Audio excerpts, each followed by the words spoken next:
Good morning, Your Honor. Good morning, ladies and gentlemen. Thomas Otake and Manta Dirks on behalf of Dr. Gerhardt Konig, who is present. Morning, Mr. Otake. Morning, Dr. Konig. Morning, Your Honor. Gentlemen, all of you can be seated. Ladies and gentlemen of the jury, good morning to all of you. Welcome back to courtroom 15. Second gold star for all of you. Getting through the second, if not even third storm already. So thank you very much for your perseverance. I hope all of you and your families weathered the storms well with minimal impact. It is good to see all of you back here. We will continue on with trial proceedings. The state will continue on with this presentation of its case in chief. We expect to be here, barring storms, for all day today, meaning we'll try to go up as far as we can up until 4 o'clock. We will have trial tomorrow, and Thursday is the holiday. And we'll come back on Friday before we recess for the weekend. And again, I do anticipate full days for today, tomorrow, and Friday. Mr. Garner, are you ready to continue on with the state's case in chief? Yes, Your Honor. State's next witness. State's next witness is Arielle Konig.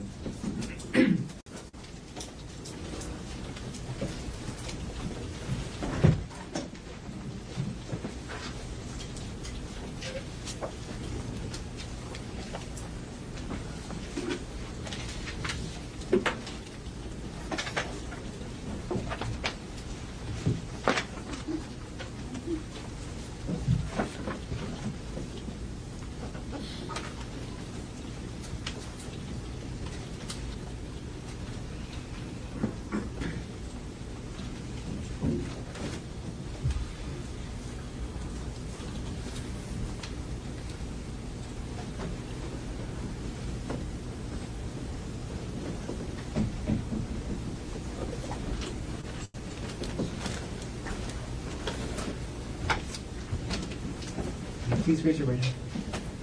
You do solemnly swear or affirm that the testimony about to give shall be the truth, the whole truth, and nothing but the truth? Yes, I do. Please have a seat. Mr. Garner, whenever you're ready. Okay. Good morning. Morning. Okay, before we get any further, first thing I'm asking you to do is, if I ask you to sit as close as you can as to the microphone. Okay. And then speak into the microphone as much as you can today, okay? Okay. All right. Can you please state your name? My name is Arielle Konig. And Arielle, what do you do for work? I am a project manager for TerraPower. What does TerraPower do? TerraPower is a nuclear innovation company. Okay. When you say nuclear innovation, what do you mean? We're designing an advanced reactor to deploy to replace retiring coal plants. And what do you actually do at TerraPower? I work on the fuel supply. And Arielle, where do you live? I live on Maui, Where on Maui? in Kahului. Is that at 19 Pu'u'ehu Place? That's correct. Who do you live with? I live with my children. Which children? I have 2 little kids and then my stepson. How long have you been living on Maui? Just over 3 years now. Arielle, are you currently married? Yes, I am. Who are you currently married to? Gerhardt Konig. As of March 24th, 2025, how long had you been married to Gerhardt Konig? About 6.5 years. Okay, as of that date, 1 year ago today, how long had you been in a relationship with him? Would have been about 9 years then. When did you first meet Gerhardt Konig? We met in the spring of 2016. And you mentioned you have some children. Do you have any children with Gerhardt? Yes, I have 2 children with Gerhardt. How old are those children? They are 5 and 3. If you were to see Gerhardt again, would you recognize him? Yes. Could you? Stipulate to identification, Your Honor. Okay. Stipulation accepted. The court will reflect that there is identification by Mrs. Konig. Okay. I'll skip ahead a little bit. Arielle, I'm going to ask you about an incident from March 24th, 2025, around 10 o'clock a.m. Do you remember that incident? Yes, I do. Where were you going that morning? Gerhardt and I were going to a hike on the Pali Puka Trail. Okay. And so, where is that hike again? The Pali Puka Trail? Is that on the island of Oahu? Yes, it is. Why were you and the defendant on the island of Oahu on March 24th, 2025? We came to Oahu to celebrate my birthday. And when is your birthday? My birthday is March 24th. Okay. When did you actually arrive on Oahu? We got here March 23rd, the day before. And when were you scheduled to leave? On the 25th. And you said March 24th was your birthday. I'm going to approach now what's been marked as State's Exhibit 133, previously shown to Defense Counsel. 133. That's it. State 123. May I approach, Your Honor? Yes. Okay, Arielle, I've just handed you what's been marked as State's Exhibit 133. Do you recognize what I've just handed you? Yes, I do. Okay. What is this? This is a birthday card that Gerhardt gave me last year. And when did the defendant give you that birthday card? It was in the morning. We were at our hotel getting ready to leave for breakfast and then for the hike, and gave me a present and this card. Does this photograph fairly and accurately depict the birthday card the defendant gave you on March 24th, 2025? Yes, it does. Okay, at this point, the state will move State's Exhibit 133 into evidence. Mr. Otake. No objection. What has been marked for identification as State's Exhibit 133 is received into evidence. I'm going to publish now what's been marked as State's Exhibit 133.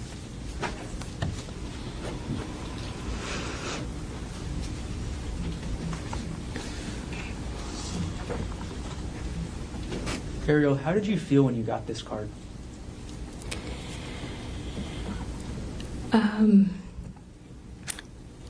Hopeful. I was I teared up when I read it. I thought it was really sweet. And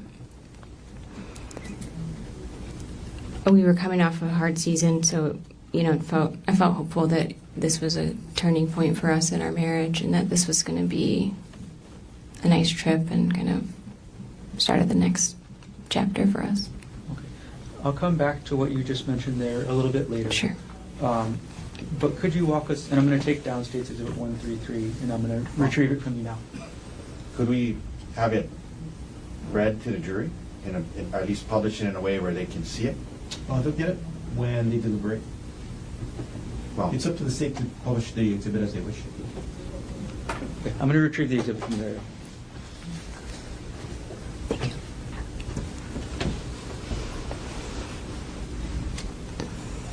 going to hand it to the court. Okay.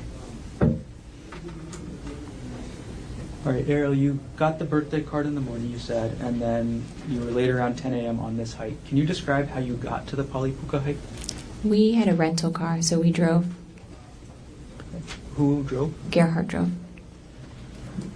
And who planned the hike? Gerhardt planned the hike. Had you ever been on the Pali Puka hike before? I had not, no. Had you ever been to Oahu before? No, this is my first trip to Oahu. I had flown through, but not visited the city. Okay, so you'd stopped at the airport before, Yes. but never left? Yes.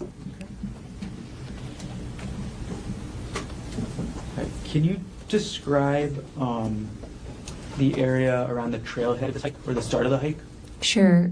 There's a parking lot when you first get there, and then the trailhead itself is kind of hidden. There's a sign that says the trail is closed here, and it's up.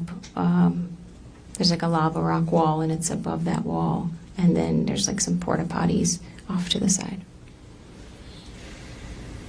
When you got to the trailhead, were there any other hikers around?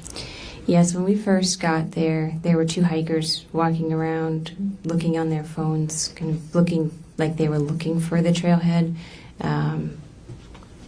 When there's a sign that says the trail is closed, so it looked like they were trying to figure out where the trail actually was. And what did you and the defendant do when you saw those two would-be hikers? We saw them, and I was like, oh, they're looking for the trail too. We should tell them it's up here, because we had seen hikes like that before where you kind of go past the sign. And he said, no, it'll be nicer if it's just us. Let's just go to the lookout and give them time to find the hike. And so we went and parked and went over to the actual, more visitor area at the Pali Puka Trail. Okay. When you said the visitor area or the lookout, what area is that? There's a big flat area, and there's plaques and things, and then there's a big view, so you can go and take pictures and read about the site. And how long did you and the defendant stay in that area? I'd say less than 10 minutes. Just Okay. took some pictures and looked around. And what were you looking out over at that area? Or what were you looking at? It's a big valley. Okay. And then after you were done at the Pali lookout area, looking at the area with the plaques and all that, where did you and the defendant go next? Then we went and started the trail. Did you hike the whole trail that morning? No. Can you describe what the start of the trail was like? Sure. And we just kind of quickly went behind the porta potties to get up there. And the start of the trail is pretty wooded and rocky. You mentioned you didn't hike the whole trail. At a certain point, did you decide to turn around?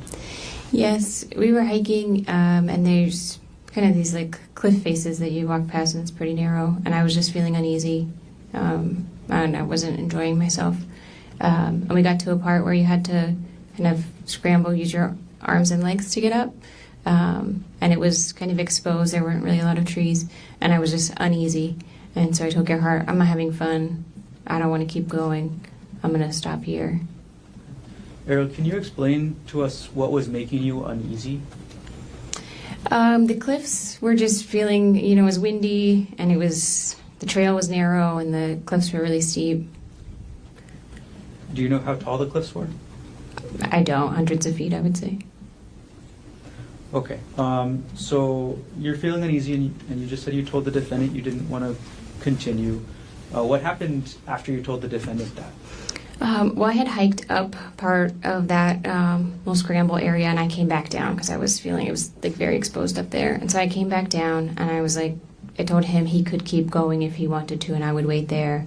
And so he went on for a little while I just kind of hung out. And it was maybe, again, 5 or 10 minutes, and then he came back. Okay. So once the defendant got back, did he say anything? Yeah, he came back, and he was like, it's really beautiful. You should really come on it. It's too dangerous for me to be walking around by myself, but you've already done the hardest part by coming up this part. You should really come up and we could keep going. And I was just like, no, I'm not enjoying it. I don't feel good. I'm not doing it. All right, so after you told the defendant no again, what did he do? Then we started making our way back down the trail. And can you describe for us what you and the defendant were doing as you started to head back down the trail? Sure, we were just walking and talking, and I was like, I'm not as much fun as I used to be since having kids, I guess, but yeah, I'm just not enjoying this today. We were walking down, and there's this big tree, and I was like, I'll climb the tree, you can take my picture up there, and so we did that. Okay. Who took the picture of who in the tree? Yeah, I climbed the tree. I gave Gerhardt my phone and my purse to hold, and I climbed the tree, and he took the picture on my phone. So after you take the picture in this tree, where did you go? And I just climbed back down, back to Gerhardt and the trail. Okay. Once you climbed down from the tree, who had your phone and your purse? Gerhardt still had my phone and purse. Okay. What was in your purse? Well, my phone had with it my ID and credit card, and then the purse had, sunglasses and chapstick, something like that.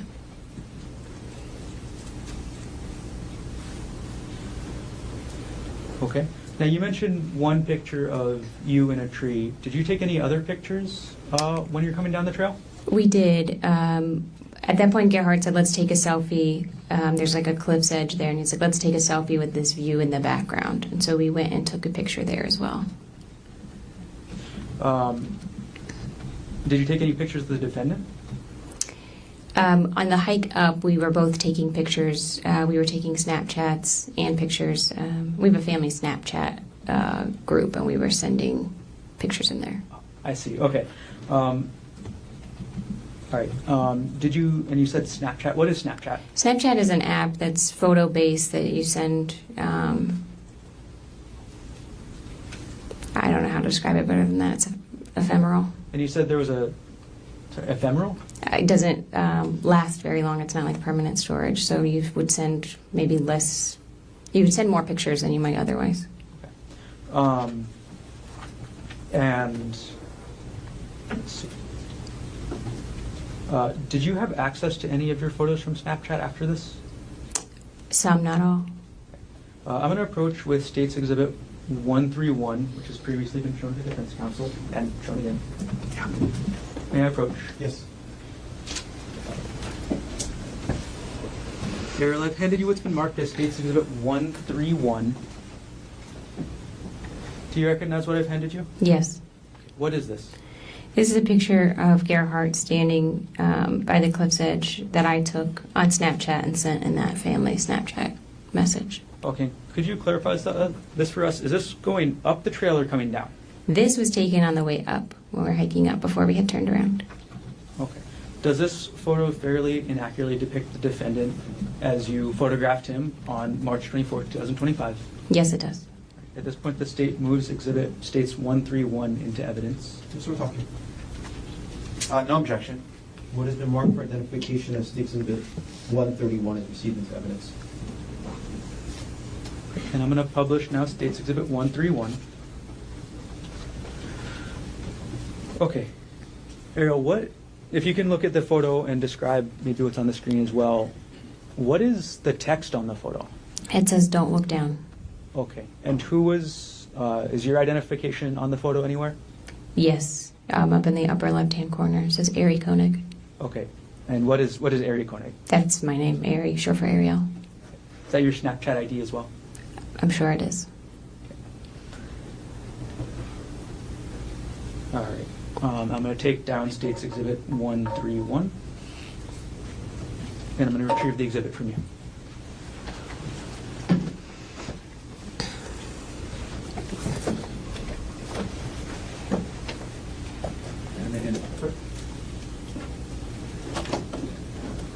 Arielle, why did you say don't look down there? It's a very steep cliff behind him. Okay, I want to fast forward in time a little bit to the photos you mentioned later. Sure.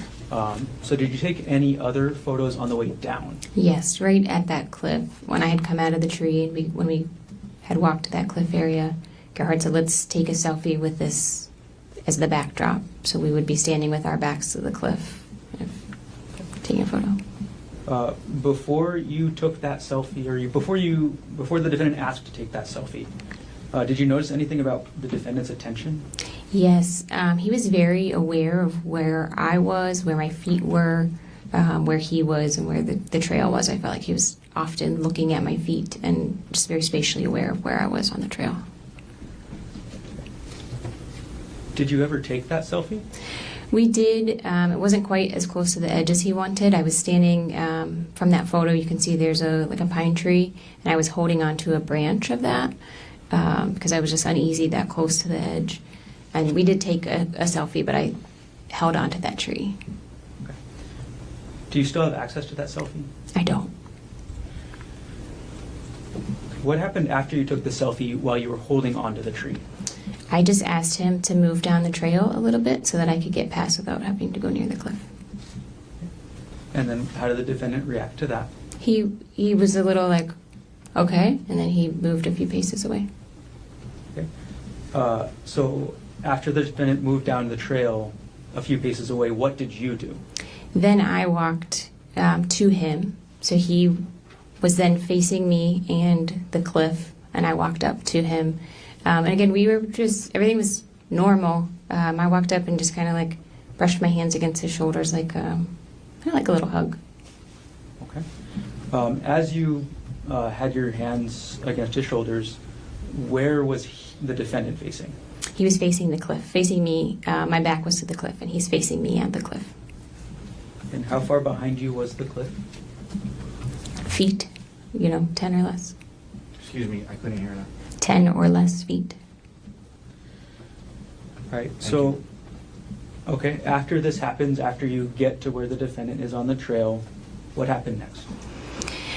When I walk up to him, then he grabbed me really forcefully by my upper arms, and he said, "I'm so fucking sick of this shit. Get back over there." And he starts pushing me back towards the cliff.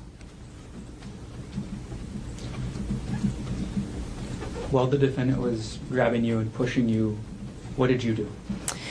I mean, I was surprised. It felt almost like he was kidding at first, and I was like, what are you doing? But he had grabbed me really hard and was moving me. So we kind of wrestled a little bit, and I threw myself onto the ground because there's a lot of trees and shrubs there so that I could hold on. As you threw yourself to the ground, how did the defendant respond? Well, he got on top of me, and he was kind of trying to pull me, and we're wrestling, and he ended up straddling me, so he had his legs on either side, kind of across my waist. On March 24, 2025, how tall were you? About 5'6". And how much did you weigh on that day? About 145 pounds. Okay. And on that date, how tall was the defendant? About 5'10". And how much did he weigh? Maybe 165 pounds. Okay, and then you said straddling. Can you describe what that looked like for us? Sure. I'm laying on my back, and he's on top of me with kind of like one leg on either side across my waist, facing me.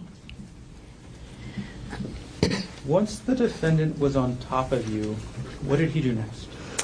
So he was first trying to pull me, trying to get me closer to the cliff, and again, I could kind of hold on to the roots and stuff that were around us, and then he had a backpack that he was hiking with, and he, like I said, he's on top of me, and he had a syringe in his hand, and he says, hold still, and I see the syringe, and I just kind of like bat it away from us both.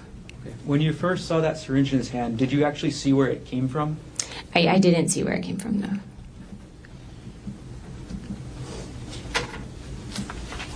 All right, and you said you were able to bat it. Do you know where it went? It just fell on the ground sort of near us. It would have been to my left because I could still kind of see it in my periphery. So I was trying to make sure it wasn't going to get grabbed again. And then could you describe what you remember about the syringe, what it looked like? Sure. It was a clear syringe with a blue piece, maybe blue plunger, I guess is what that's called. Once you were able to bat the syringe away onto the ground, what did the defendant do next? So he had taken his backpack off, and it was on the ground to his left, so kind of to the right side of my body here. And he was digging in that with his left hand, and then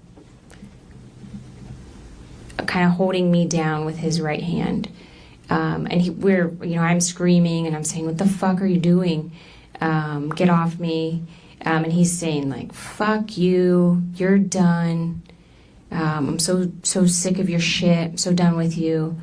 And I'm trying to kind of protect myself and get out of there. But also he's gripping his hand closed really hard. And there's a vial in his hand, so I was trying to pry his hand open so I could grab that vial out. Okay. Which hand did you see the vial in? The vial was in his right hand.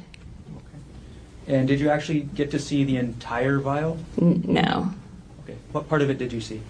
I could see pieces of it because I'm trying to like pry his fingers off of it so that I can grab it and throw it. Were you able to open his hand that was holding the vial?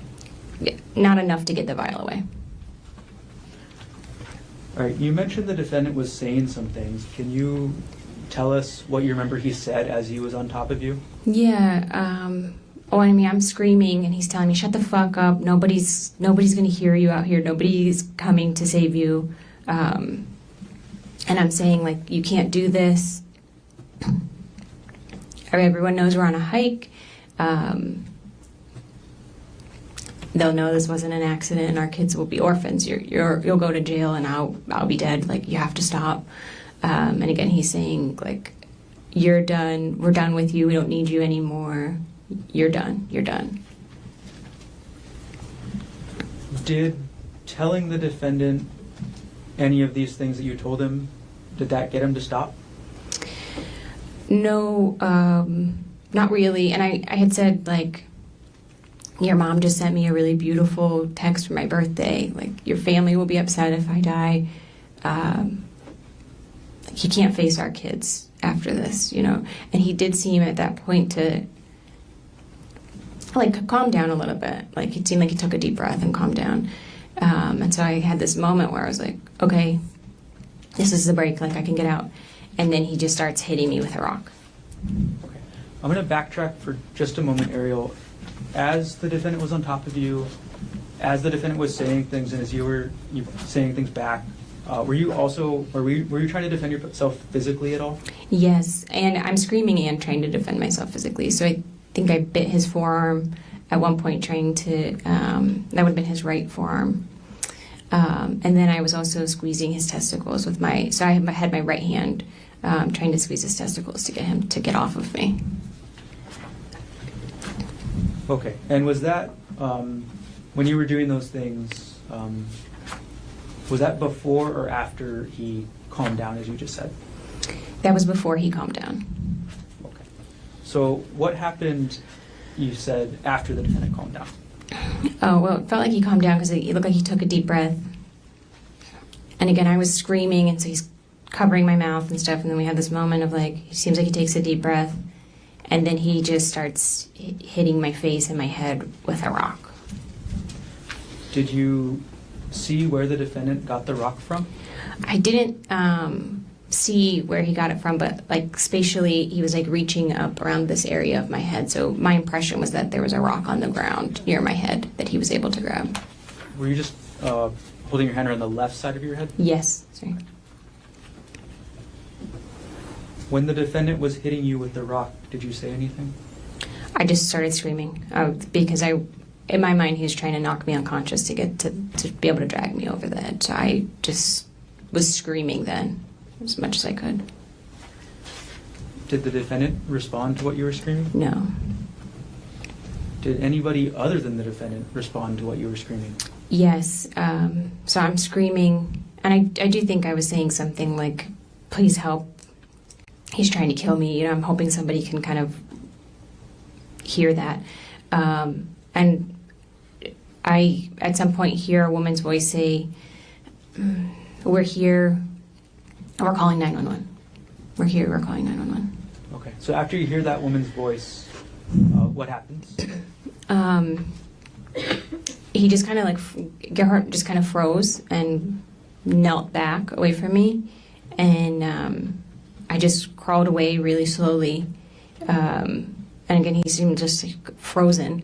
And then I was yelling to the voices I heard, "Are you still there? Are you still there? Don't leave me." And I couldn't hear anybody calling anything back, so I just kept crab walking away, like I'm on my butt, kind of like scooting. And I just kept going and got to like a lower part of the trail. And the women were down there, and one of them was on the phone with emergency personnel. As you crab walked away, did the defendant follow you? No. So as you crab walked away, did you see what the defendant did? He just, like I said, he seemed frozen. He just kind of stood up and was staring. And then I didn't see where he went after that. He didn't follow me when I went down to those women. What happened when you got to the two women? When I got to them, we were just trying to figure out how to get out of there as quickly as we could. And so they tried to stand me up to see if we could walk down with me kind of draped over them to get through, but I couldn't stand. Excuse me. That was just like an unstable. So one of them went behind me and was kind of sweeping to make sure he wasn't coming after us, visually scanning to make sure he wasn't coming after us. And then the other one was in front leading us. And one of the women had like a large metal water bottle, and she had that in her hand, and she was like, "This is the only weapon I have." But and then I crab walked or kind of scooted down the whole trail with them on kind of either part to try to keep us safe. After this happened, where was your phone? My phone and my bag were still with Gerhardt. Still with the defendant? Yes. So does that include your purse that you mentioned? Yes. Okay. Arielle, I'm going to take a step back. Okay. There's something you mentioned earlier about a hard season. Were you having any marital problems before this happened on March 24th, 2025?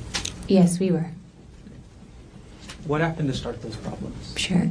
In December, the year prior, Gerhardt had gone through he logged into my WhatsApp account and saw that I was deleting text messages between a coworker and I, and he got upset about that. When in December did this happen? This was the beginning of December. And when you say logged into your WhatsApp account, how does that work? Or what is, first of all, what is a WhatsApp account? WhatsApp is a text messaging app. Okay. And you described the defendant logging in. Do you know how that works? Actually, no, I don't know how that worked. Did the defendant ever confront you about this? Yes, he did. My impression is that he knew about it for a few days and then confronted me about it a little bit later. Okay. And how did that confrontation happen? Well, we were on vacation, and he came into our hotel room and asked for my cell phone, and then came back in a little bit later and told me, I see what's on WhatsApp, and he was really angry, very upset. Okay, you say angry, upset. Can you describe what he said to you? Yeah, called me a lying bitch, you're a whore, how could you do this sort of thing. Okay. Who were you messaging with on WhatsApp that caused this confrontation? It was a coworker from Terra Power. His name is Jeff Miller. Okay, and you said Jeff Miller also works at Terra Power. That's right. Is Terra Power on Maui? No. Okay, where is Terra Power located? It's headquartered in Bellevue, Washington, outside of Seattle. Do you work in person or do you work remote? I work remotely. So who is Jeffrey Miller to you? He's a coworker and a friend. Did you ever have sex with Jeffrey Miller? No. In these WhatsApp messages, did you ever send or receive sexual photos with Jeffrey Miller? No. Did you discuss sex at all in the messages? No. In these messages, did you flirt with Jeffrey Miller? Yes, some of them are flirty in nature. And when the defendant confronted you in December about these messages, how did you react? I was apologetic. He was obviously hurt, and I was really committed to my marriage and my husband, and so we agreed to work through it and try to, kind of rebuild, because I had definitely broken his trust and could tell he was hurt. As a couple, how did you and the defendant characterize these WhatsApp messages? It felt like an affair to him, so we called it an emotional affair. Did you say emotional affair? Emotional affair is the word, yeah. After the defendant confronted you and called you a lying bitch and a whore, did the defendant make any demands about your job? A little bit. I wasn't supposed to be in any kind of one-on-one work situation with Jeff. No emails or anything like that. All right. Can you describe a little bit about what that was like, or what the defendant asked you to do? It was really just anytime there was going to be a meeting, there had to be another person there as well. And then Gerhardt would kind of go through my stuff at the end of the day to see, what I was doing. So if I was sending emails or who I was meeting with. After this happened in December, did anything change with your sex life with the defendant? At the time, Gerhardt kind of expected to have sex every other day, and when this happened, he made it clear that if I refused to have... An objection. Can we approach? Come on.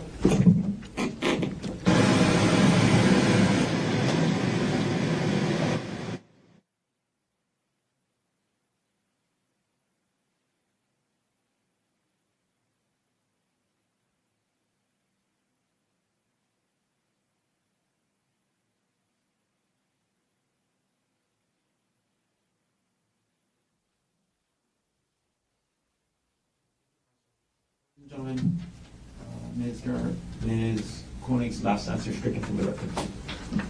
Okay, Arielle, I'm going to rephrase the question.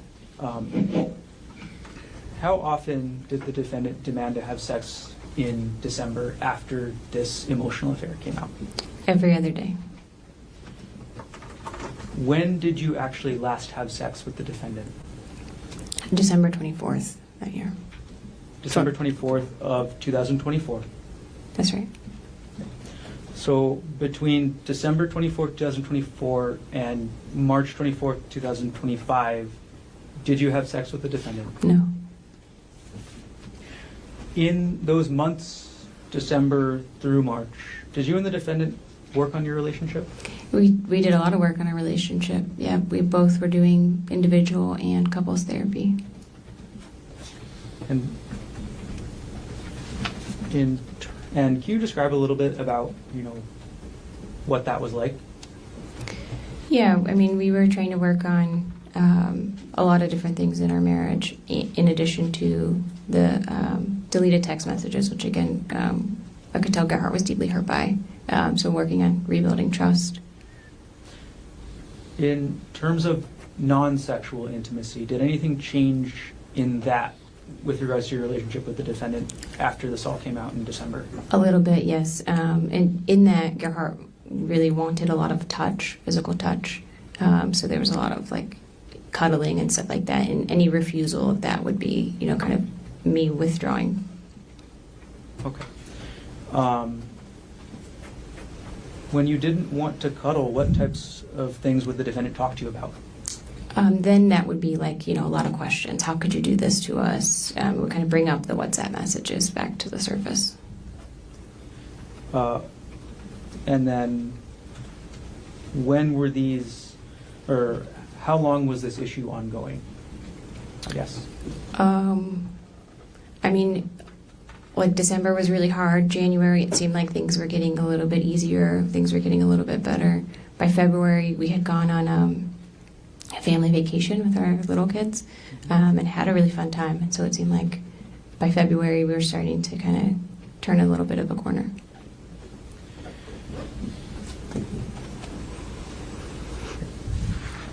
And were you and the defendant still talking in January? Yes. Okay. I'm going to approach now with States Exhibit 130 and 117 for your decision of the defense. May I approach, Your Honor? You may.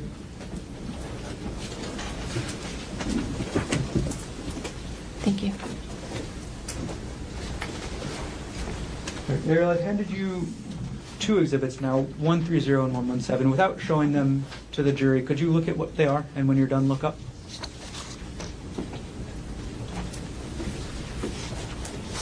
Okay, let's start with the one with the sticker on the back that says 130.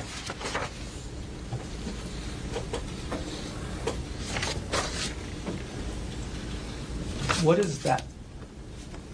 This is a text message exchange between Gerhardt and I. Okay. And what month did that exchange take place? This would have been in January. Right. Who does this exhibit fairly and accurately depict the text message exchange between yourself and the defendant in January 2025? To the best of my knowledge, yes. Okay. At this point, the state moves exhibit 130 into evidence. Mr. Otake, No objection. what has been marked for identification as States Exhibit 130 was received into evidence. Okay. I'm going to now publish and put up on the screen what's been marked as States 130. Okay. And then can you describe the context of this message? Yes, so Gerhardt would have been at work, just kind of texting me an update. So he's in the blue. But I was at home. And what was Gerhardt's work? Gerhardt was an anesthesiologist at Maui. Okay. Do you know where he primarily did his work? At the hospital. Okay. We're going to take States Exhibit 130 down. Could you now take a look at the one marked States Exhibit 117?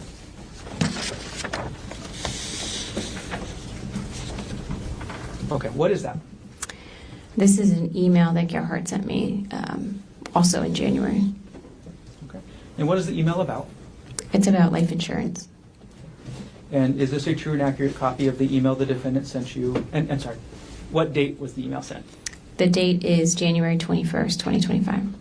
Is this a true and accurate copy of the email the defendant sent you on January 21st, 2025? To my knowledge, yes. At this point, the state moves Exhibit 117 into evidence. Mr. Otake. No objection. And what has been marked for identification as State's Exhibit 117 is received into evidence. I'm going to publish State's Exhibit 117.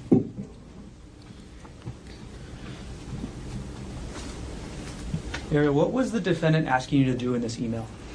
He wanted me to reach out to an insurance representative from AAA to apply for a life insurance policy.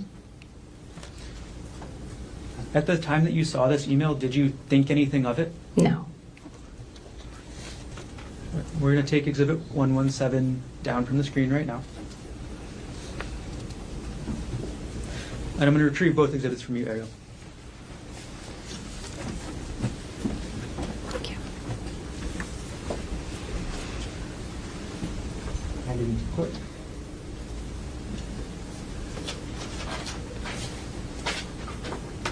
Okay. So you said you didn't think anything of the defendant asking you to increase your life insurance at the time. Is that right? That's correct.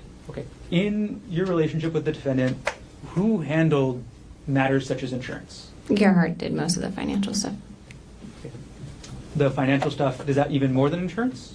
Yeah, I mean, did taxes and, tracking everything. Okay. Can you describe what financial things the defendant actually took care of? Sure.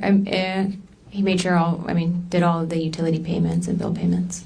And then in this case, looked at our life insurance and how much we would need if either of us were to pass away to keep our kids in our house. Who set the budget? We didn't really have an established budget. I'm going to move forward in time just a little bit, Arielle, to February 2025. Okay. How did your relationship with the defendant progress into February?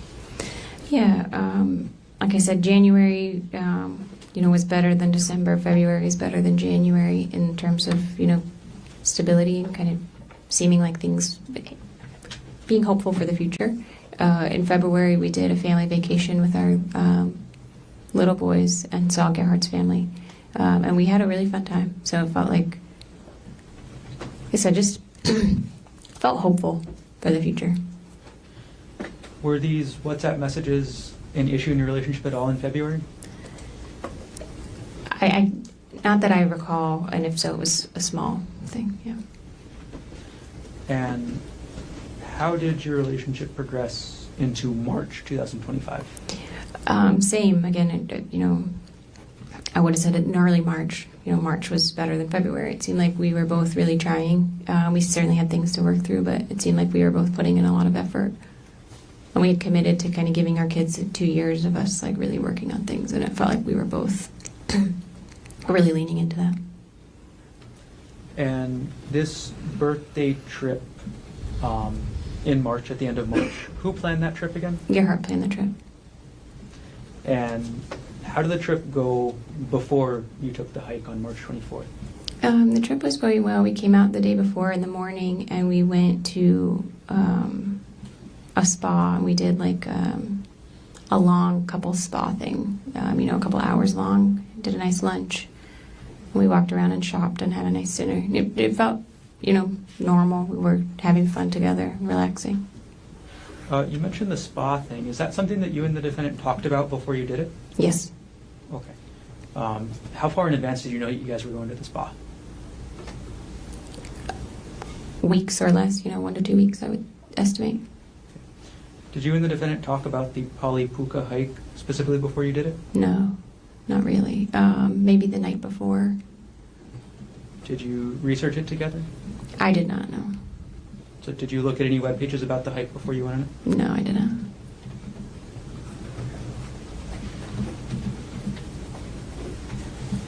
Arielle, I'm going to jump forward in time now to after March 24th, Okay. or after the incident on March 24th. After this happened, did you receive any medical treatment? I did, yep. I was taken by ambulance to the hospital where I was treated for severe complex scalp lacerations, and they did some imaging and stuff.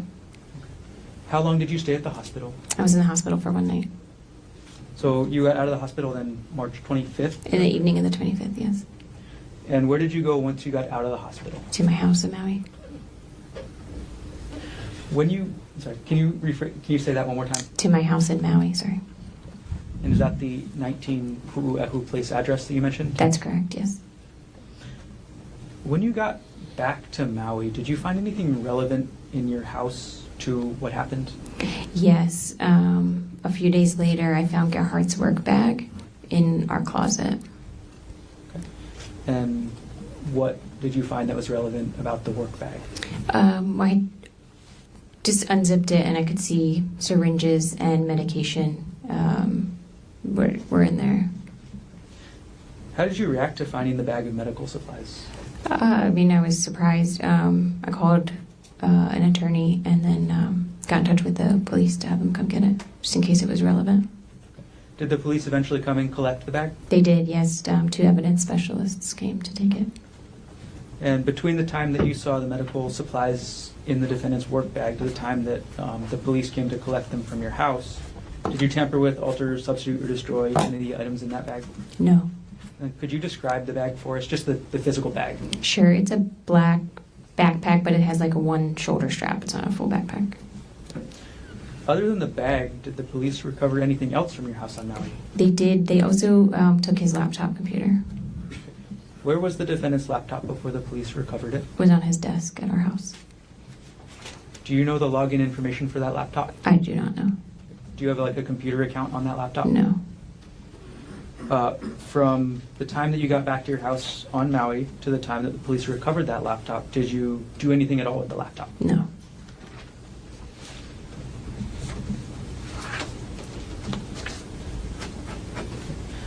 Now, you talked about your treatment on Oahu so far. Did you have any sort of medical treatment after you got back to Maui? I did. I had a lot of wound care for. I had a bunch of stitches through my scalp. I had a lot of wound care for that, and then I had some treatment for a distal fracture of my thumb. Were you able to work after this happened? No, I was out of work full time for maybe 4 weeks, something like that, and then I was on light duty for a few weeks after that, and then ongoing physical therapy for vertigo and for just kind of fatigue and being able to sit at the computer and do, because I work on my computer screen all day. So did physical therapy to kind of strengthen the ability to do that. How long before you were fully recovered, just in terms of able to work a normal work day? Maybe between 2 and 3 months. Do you have any visible long-term effects from the injuries from March 24, 2025? Yes, I have scarring on my scalp and my face. And Arielle, could you show everybody in the courtroom the scar on your scalp? Sure.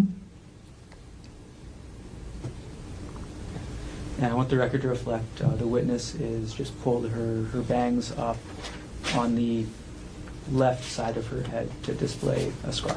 Yes. Arielle, how do you normally cover that scar? Until Objection irrelevant. Sustain. Does your hair grow in the area where that scar Same is? objection, Your Honor. Overruled. no, my hair does not grow there. Arielle, on March 24, 2025, did you give the defendant permission to try and push you off the cliff? No, I did not.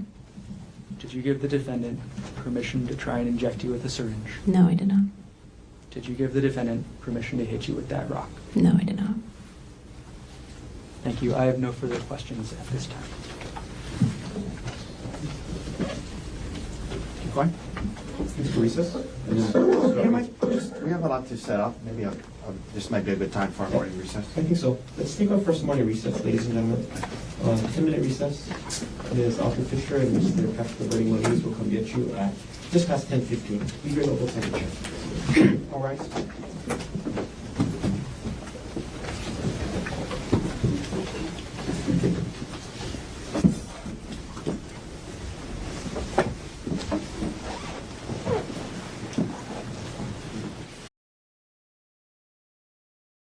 Dr. Konig is present in court. All four counsel of record are present. All jurors are back in the courtroom. And Arielle Konig is back on the stand. Ms. Konig, you're still under oath. Yes. Mr. Otake, can you begin your cross-examination? Yes. Good morning, Ms. Konig. Good morning. My name is Tommy Otake. I'm Gerhardt's attorney. I have some questions for you this morning, ma'am. If I ask a question that you don't understand, please let me know and I'll try my best to clarify it, okay? Yes, sir. All right. Now, I want to begin a little bit with this issue of Mr. Jeffrey Miller. Mr. Miller was a coworker of yours, yes? That's right. And was he a senior vice president at the company that you worked for? Not at the time, no. At the time, what was his position? And when at the time, I mean in November or December of 2024. What was his position at TerraPower at the time? A director, senior director, something like that. Senior director. Okay. Now, you understood Mr. Miller was also married, yes? Yes, You were married at the time, yes? that's right. You indicated under oath today that after the discovery of these communications with you and Mr. Miller, you and Gerhardt would refer what had happened between two of you, you would refer to it as an emotional affair, correct? That's right. All right. In fact, there were times in communications where he referred to it as a secret affair, yes? When you say he, you mean Gerhardt? Yes. I don't recall, but potentially. Okay, we'll come back to that. And in fact, in the counseling sessions that you guys had, it was whatever was going on with Mr. Miller was referred to as emotional infidelity at times, yes? As far as I can recall, yes. Okay. Now, emotional affair, secret affair, emotional infidelity. When you were interviewed by the detective in this case following this incident we're all talking about, you were asked by the detective about your relationship with Mr. Miller, yes? Yes, sir. And you understood that he was investigating this case and he expected you to be honest and truthful, correct? That's right. And he asked you whether or not you had an affair with Mr. Miller, and your response to the detective was no, that you didn't have an affair, correct? Based on... My question, ma'am, is was your answer to his question, when he asked you a very specific question, did you have an affair, your answer with Mr. Miller, your answer was no, correct? That's correct. You described it to the detective simply as some flirty text messages with a coworker, correct? That's what it was, sir. That's what it was, according to you, right? That's right.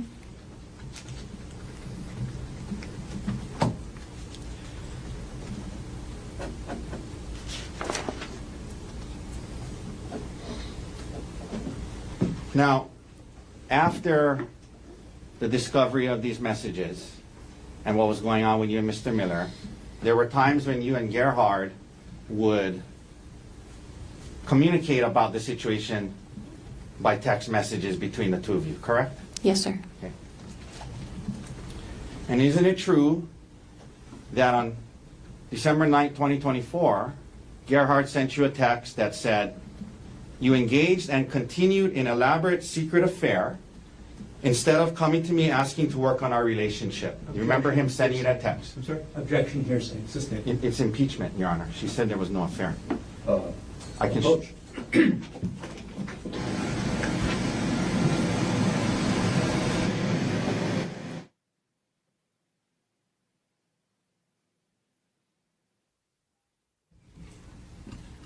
Thank you, Your Honor. Please. Isn't it true that in a text message on December 9th, when Gerhardt texted you and accused you of engaging in a secret affair, your response to that text was, if anything, I learned how stupid it was this time and know how to make sure it doesn't happen again. That was what you responded. That was your response to him confronting you and saying you engaged in a secret affair. You said, I learned how stupid it was, and I know how to make sure it doesn't happen again, correct? It felt like an affair to Gerhardt, and that's how we were treating it in our marriage. Ma'am, can you listen to my question? Sure. Okay. My question is about the text message. Isn't it true in a text message, I'm not asking you why you said what you said, in a text message, when Gerhardt accused you of engaging and continuing an elaborate secret affair, your response was, if anything, I learned how stupid it was this time and know how to make sure it doesn't happen again. My only question is, do you recall sending that response to him when he accused you of being in a secret affair? Yes.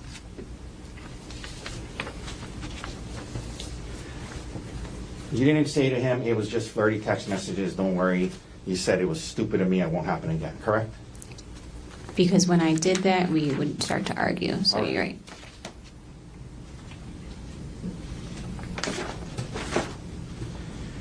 And when you said in your text message, it won't, I know how to make sure it doesn't happen again, that was in reference to the elaborate secret affair that he was referencing, yes? To breaking his trust, yes.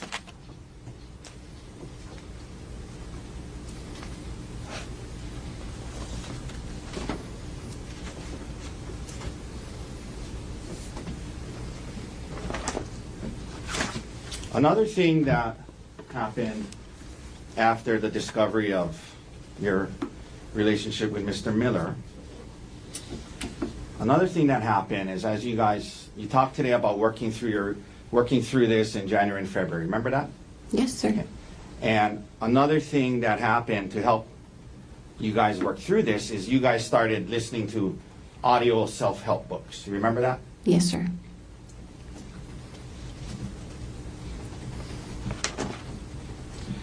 One of the audio books that you purchased and listened to was entitled How to Help Your Spouse Heal from Your Affair. You remember purchasing and listening to that audio book? I do remember that, yes.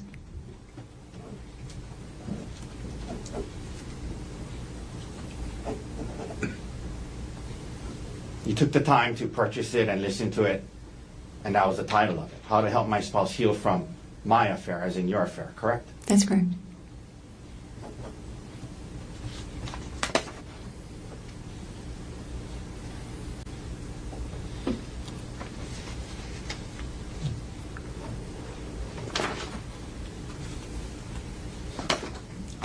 Leading up to December 2024, ma'am, prior to the discovery of your communications with Mr. Miller, you were trying to hide the extent of your relationship with Mr. Miller from your husband, correct?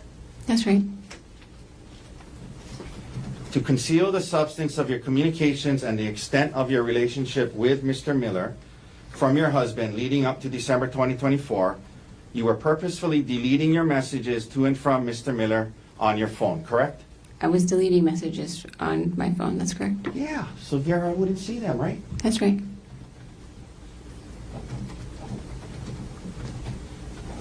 And by the way, you work with Mr. Miller, correct? That's right. You guys have work emails that you can email each other on, yes? Yes, sir. He had a work phone, yes?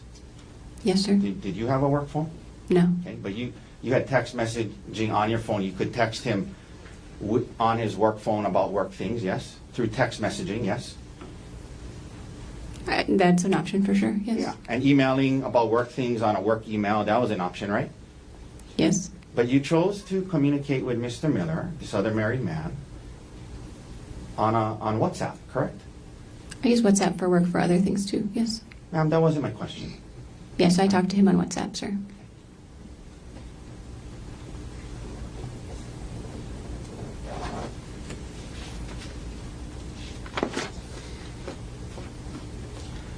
There were times leading up to and into early December 2024 where you and Mr. Miller would message each other very frequently about personal things not related to work, correct?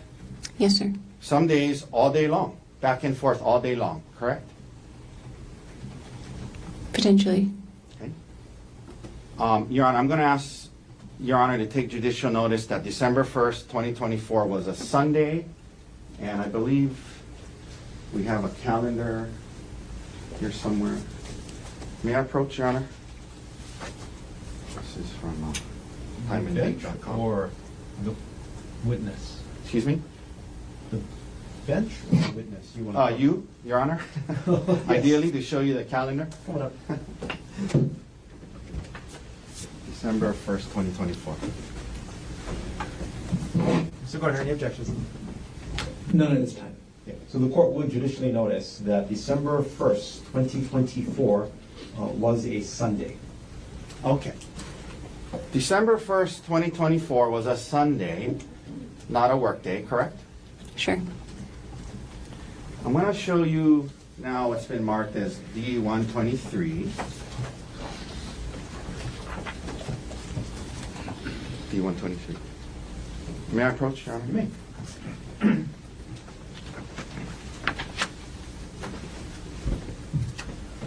Ma'am, I'm going to hand this to you. I'm going to ask you to just thumb through it. I'm going to ask you if that appears to be communications between you and Mr. Miller, not just on December 1st, 2023, but on multiple days.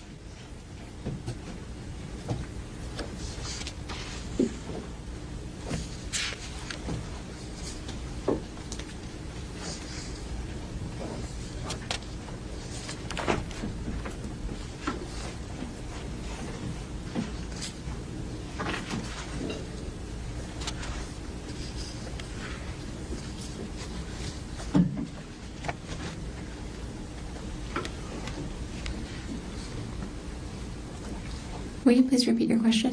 Just that appears to be messages between you and Mr. Miller back during that time period, yes? Yes, it does. All right. May I hand that back to you, Sure. please? Your Honor, I move to admit the exhibit D123. Mr. Gardner. Can I vote here on the exhibit? You may. Ms. Konig, I'm going to hand you back what's been marked as D123. Thank you. Take a look through, and are there any redactions to that exhibit? Yes, Did you place those redactions yourself? I did not. Do you know what has been redacted? I do not. We have a moment. That's how you guys gave it to us. Okay. No objection then. Are you aware that when the prosecutors pulled this from the computer, that's the redactions they provided to us with? I'm not aware of Hang that. on. Do you still want to proffer it or no? Yeah, I'd like to admit it into evidence. Do you have further foundation, Lee? Well, I mean, I think the question is, No objection. no objection. No follow-up then, right? Not foundationally. Okay. Then what has been marked for identification as exhibit D123 is received into evidence. Thank you. May I approach and retrieve it? Yes, you may. Thank you. May we publish, Your Honor? Yes. Granted. And Mr. Dirks, if you can please go to 12.1. First of all, this goes on for pages and pages and pages, correct? Yes, it's over months. Excuse me? It looks like it's over months, but yes. But this is all between you and Mr. Miller, correct? Yeah, Your coworker, right? that's right. Okay. Let's go to 12.1, please. Mr. Dirks, let me know when we're there. I think it's the bottom of 1908. Is that it? Yes. Okay. Can we blow up the bottom section, please? Okay. Is it possible to make it bigger? Or not really. Shucks. Okay. Ma'am, I'm going to read this to you, and can you see it on the screen there? May I have a copy? Oh, sure. So probably a good idea. Thank you. Thanks. I'll turn to 1908.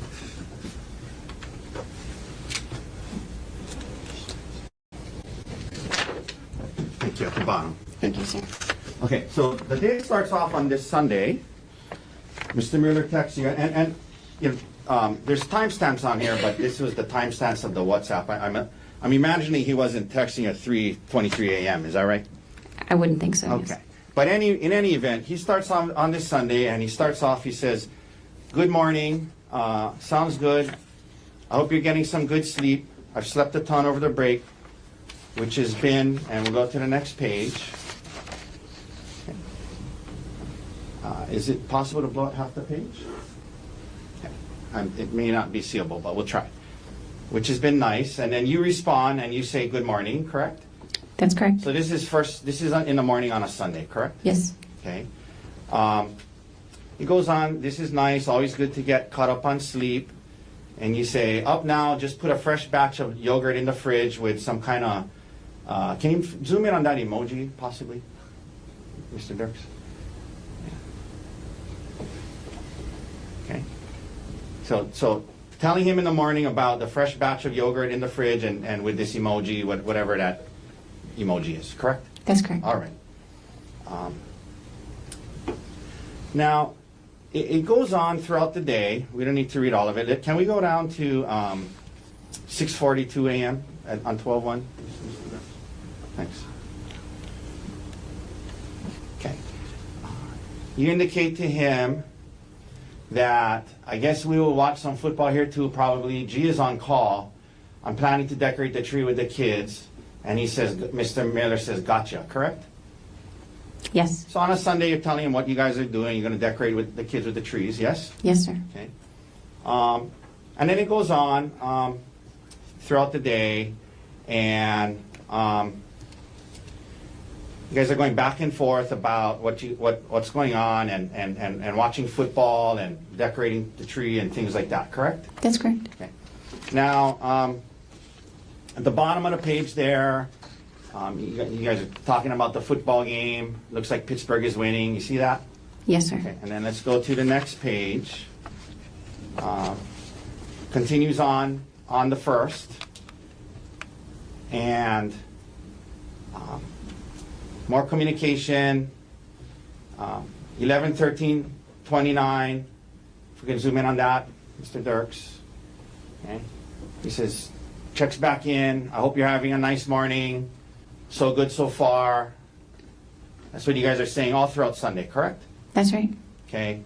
Then let's go down to 3:28:55. If we can zoom, blow that up. Mr. Dirks, please. Thank you. Okay. Now,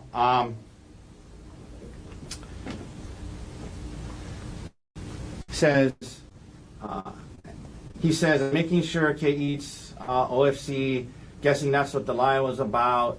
Mr. Miller says, no, REK, not at all, just much easier to discuss. And then he says, plus I'm looking forward to chatting at some point anyway. And can we blow up that emoji, please?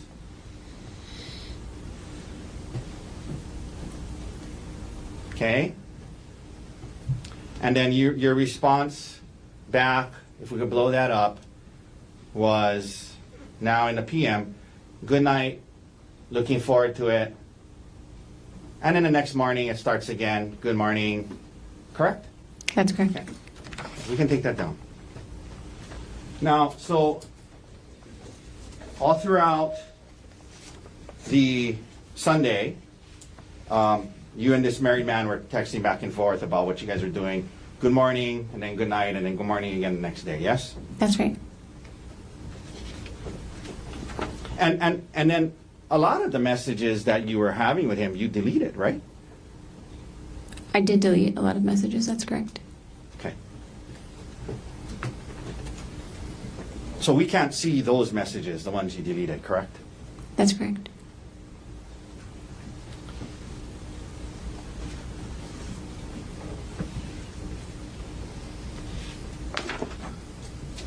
Have you ever heard of the word, and I may not be pronouncing it correct. Actually, have you ever heard of the word Heleu? How do you say H-E-L-E-U? HALEU. Heleu. What is, in your line of work, what is Heleu? HALEU is high assay, low enriched uranium. It's like a range of enrichment for uranium-235 that would be used as nuclear fuel for advanced reactors. Okay. I have no idea what you just said, but it has to do with your work, right? Yes, sir. Okay. And during this communications with Mr. Miller, you and Mr. Miller would use the word Heleu in your personal messages to one another as code to let the other person know when your respective spouses were around, correct? It was for Gerhardt specifically, but yes, that's correct. it was for Gerhardt specifically, meaning you would tell Mr. Miller, I got hail to you today, can't talk. And that was your way of communicating to him, hey, I'm around Gerhardt today, yes? That's correct.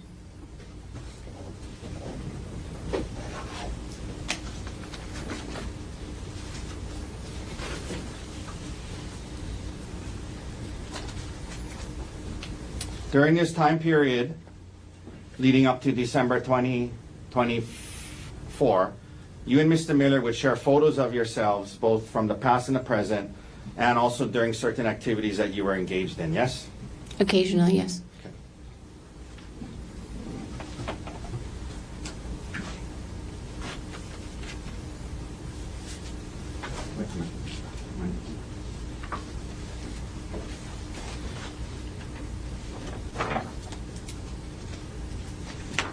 And, Your Honor, may I approach with D-124? Yes.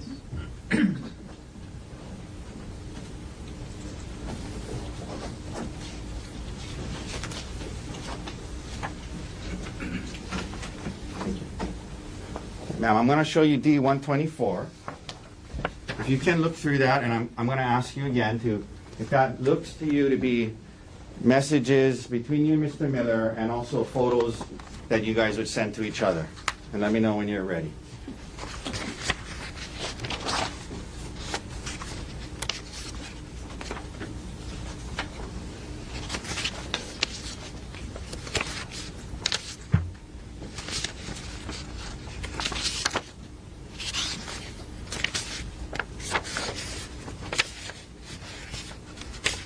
Yes, sir.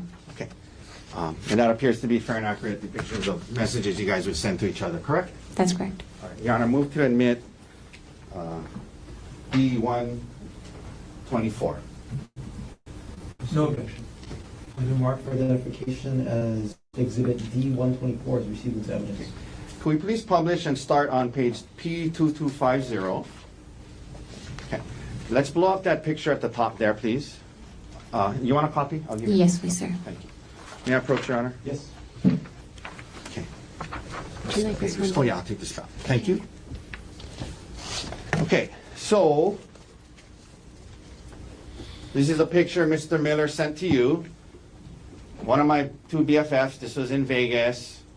And then you looks like you attached a heart emoji to it. Yes? That's a reaction, yes.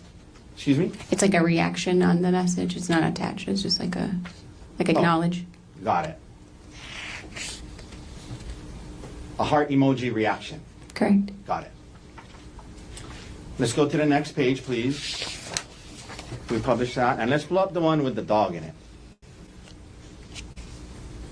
Okay. So Mr. Miller sends you this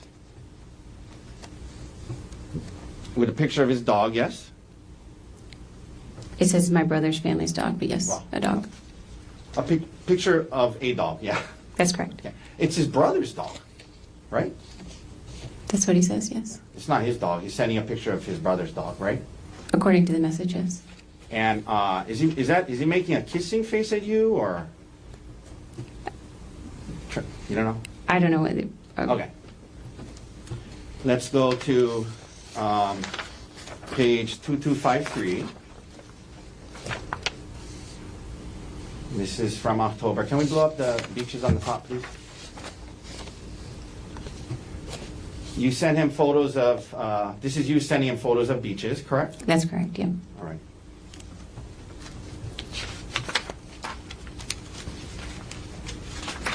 One second.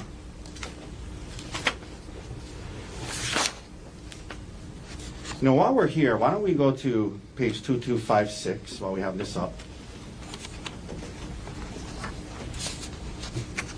Okay. Can you blow up that thing on the top that says HMA VPN service, Mr. Dark? Thank you. So, in November of 2024, Mr. Miller sent you a link to something called HMA VPN service, total online privacy with HMA, correct? That's correct. And that is a website, if you look further down, apparently HMA stands for hide my ass, correct? Correct. www.hidemyass.com, yes? That's correct. And you understood that a VPN is an app that allows you to hide your internet activity from others, correct? That's not my understanding of a VPN. This was sent to be able to watch football that was streamed locally. Okay.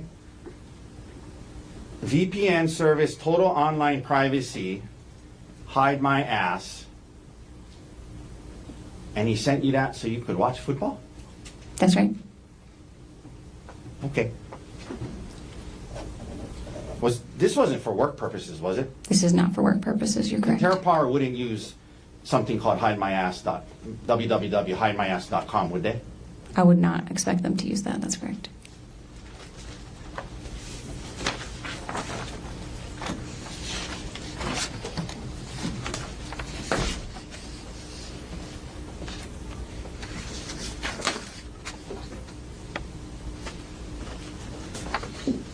One second, Your Honor.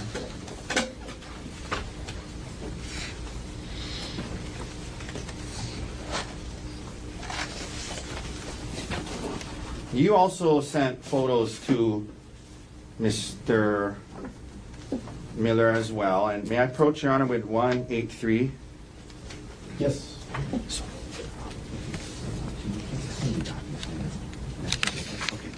Can I approach, Your Honor? I'll bring a copy. Trade you. Okay, thank you. We'll trade. If you can look through this, and aside from the text written on the bottom, do the messages appear to be messages that you and Mr. Miller were sending to each other back during this time period? Yes, they do. Okay. Your Honor, may we please admit Exhibit D183? Mr. Hart. No objection. What is the mark for identification as Exhibit D183 as received as evidence? If we can, Mr. Dirks, please publish the first page of this exhibit. Okay, can we blow up the picture? Just the picture?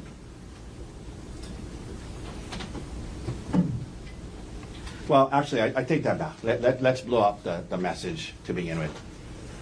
Okay, so you were on a trip. Who's the other lady in that photo, ma'am? That's my best friend, Gianna. Gianna. Okay, we're going to talk about her a little later. But you were on a trip with her, correct? Yes. And you're texting Mr. Miller while was it just a girls' trip? Was Gerhardt there? It was the first night of a trip, so it was just the girls the first night. Okay. And 9:47 p.m., you're texting Mr. Miller saying, we're still out, almost midnight, did an Irish car bomb, which was her first in my 1,000th, but first in many years, correct? That's correct. Okay. And that's a text you sent to Mr. Miller when you're on this trip, yes? Yes, sir. Okay. Can we blow up the photo? And then you sent him this photo of the two of you, yes? Yes, sir. And you didn't send these, you send this to him, not Gerhardt, correct? I don't recall what I sent to Gerhardt at the time. All right. Let's go to the next page, please. Okay, let's blow that up. And is that you in the photo? Yes, it is, sir. And you send that to Mr. Miller, yes? Correct. And what is it? What is pre-ICB? What is ICB? From context, I assume that's Irish car bomb. It's the Okay, name what- of the shot. What is Irish car bomb? It's a drink, a shot. And you send this to Mr. Miller on the text, correct? That's correct. All right, we can take that down.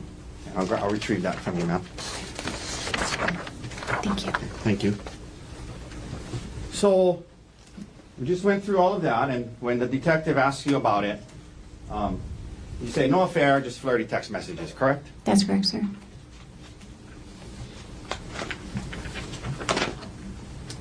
Okay, now, it's true, ma'am, that Gerhardt took it pretty hard when he found these messages, yes? He was upset, yes. Yeah, and he took, he confronted you when you were on a trip with your friends Gianna and Brian in San Luis Obispo, correct? That's correct, sir. And was that the trip that we were just talking about? Yes.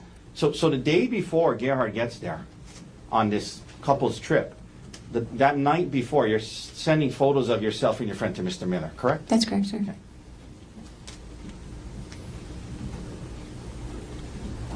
Did he have a code word for you that he would tell you when his wife was around?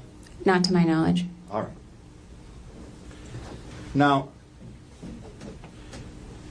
Gerhardt confronts you on this trip in San Luis Obispo, and he had actually told Gianna and Brian about it before he confronted you, correct? That's correct. And that upset you, correct? Yes. Yes, you didn't want them to know, right? Oh, I would have just preferred to be able to talk with him first. I tell Gianna almost everything. I think I would have told her about it anyway, but...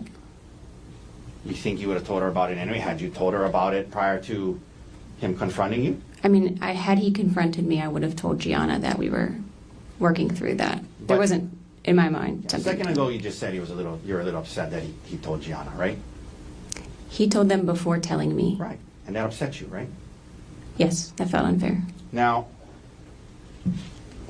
Gianna and Brian had actually been through something similar recently, where Brian supposedly had cheated. Oh well, strike that question. Recently, Brian had an affair on Gianna, correct? And they were working through that, yes, They were working through marital problems. involving him in infidelity, right? That's not my marriage. Doesn't feel like that should be my business. I'm not asking if it was your business. I'm asking if they had Gianna had shared that with you. You guys are best friends. You guys share everything. Sure. So is that what she I shared? was aware they were working through marital troubles, and fidelity specifically was an issue. And so it's true that you understood Gerhardt was turning to them for advice on to how to handle this, right? In some cases, yes, I understood that. After confronting you about it, as you indicated, you were immediately apologetic, yes? That's right, sir. And you wanted, you were apologetic, and then you guys were going to try to work through this, correct? That's correct, sir. There were certain things he needed. I mean, isn't it true that he said he wanted you to quit your job? He didn't ask me to quit my job, but he did talk about it, for sure. Okay. He did talk to you about quitting your job, correct? Potentially, yes.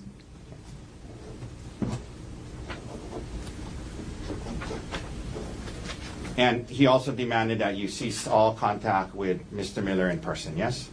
Yes. And in fact, you had a trip planned coming up to Seattle with Mr. Miller that you ended up canceling, yes? He would have been there. There were several people from Terra Power there. Okay, let me rephrase that. You were going to go on a work trip at which Mr. Miller was going to be at, correct? Correct, sir. And in fact, on that trip, you had changed your hotel to be in the same hotel as Mr. Miller, correct? And several other Terra Power employees, yes, sir.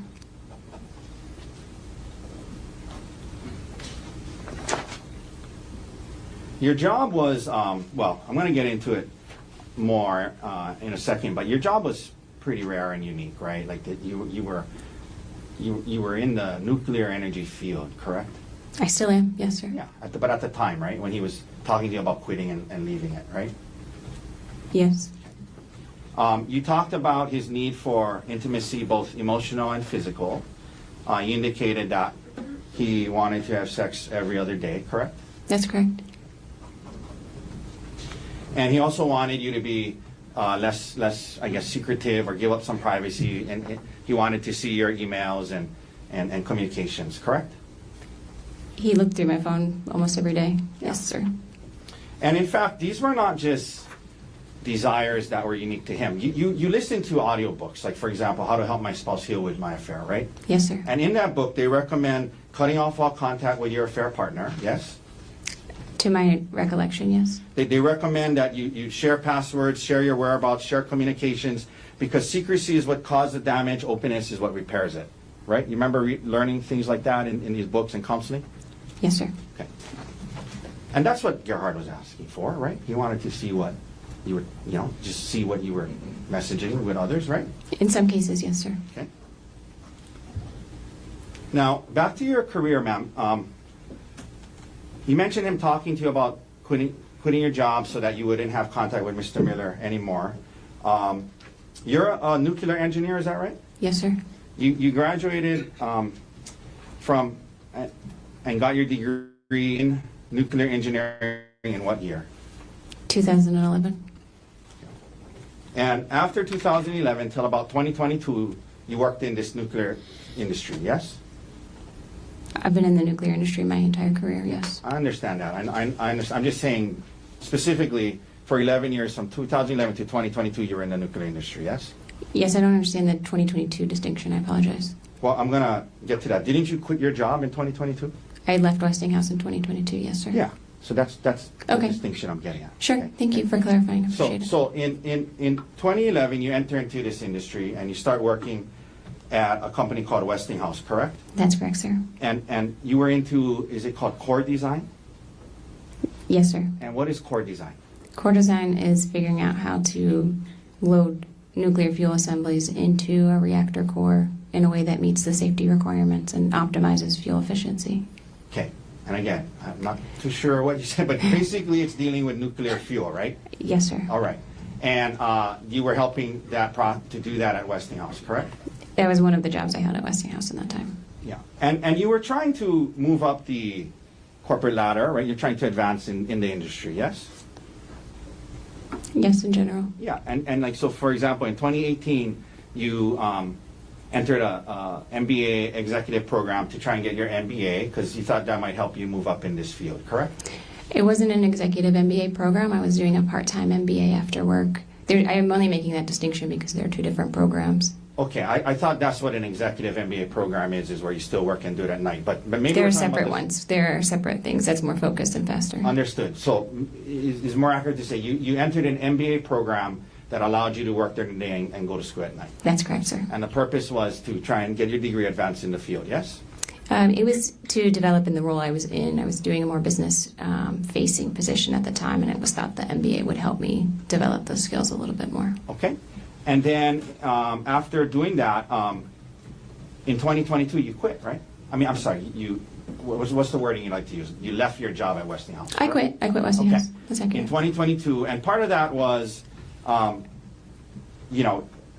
it was, you didn't feel it was the right fit, you're trying to move up, there wasn't opportunities, you thought it'd be best to just leave and focus on your kids, correct? No, sir, I wouldn't characterize it that way. Okay. But you end up leaving Westinghouse, yes? I did leave Westinghouse, but for different reasons. And when you left Westinghouse, there was it around shortly thereafter? Well, when you left Westinghouse, you didn't have another job lined up, correct? I was in the late stages of another job that fell through, yes. Okay, and then that job fell through, right? Correct, yes. And so when you left Westinghouse, it was after that this conversation, because at this time you guys were living in Pittsburgh, yes? That's correct, sir. And it was after that you guys decided maybe it would be best to move, yes? Yes, sir. And you guys even looked at moving to Australia, correct? That's correct, sir. And you knew that moving to Australia would make it hard for you to continue on in this nuclear energy field, yes? I don't think the potential move to Australia was driving career decisions necessarily, but that would have been a complicating factor for sure. Yeah, moving to Australia would have been a complicating factor, and you guys were considering it, right? That's right. But they do have like uranium trading and things. And then you guys end up settling on Maui, correct? That's correct. On Hawaii at the time, yeah. Hawaii and then Maui, yes? Correct, sir.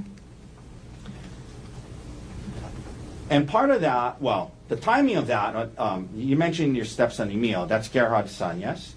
He's my stepson, Gerhardt's son from a previous marriage, yes. Yeah, your stepson, his biological son, yes? That's correct, sir. And the timing of that, the reason you guys could move sooner than you had planned is because Emil was willing to move to Hawaii with his dad and you, correct? Just to clarify, our original plan was to stay in Pittsburgh until Emil graduated high school. Right. And then he said he would be willing to move depending on where we went. And so we were able to move to Hawaii sooner. I Right. just want to make sure we're saying the same thing. Yeah, we are. Great. We are.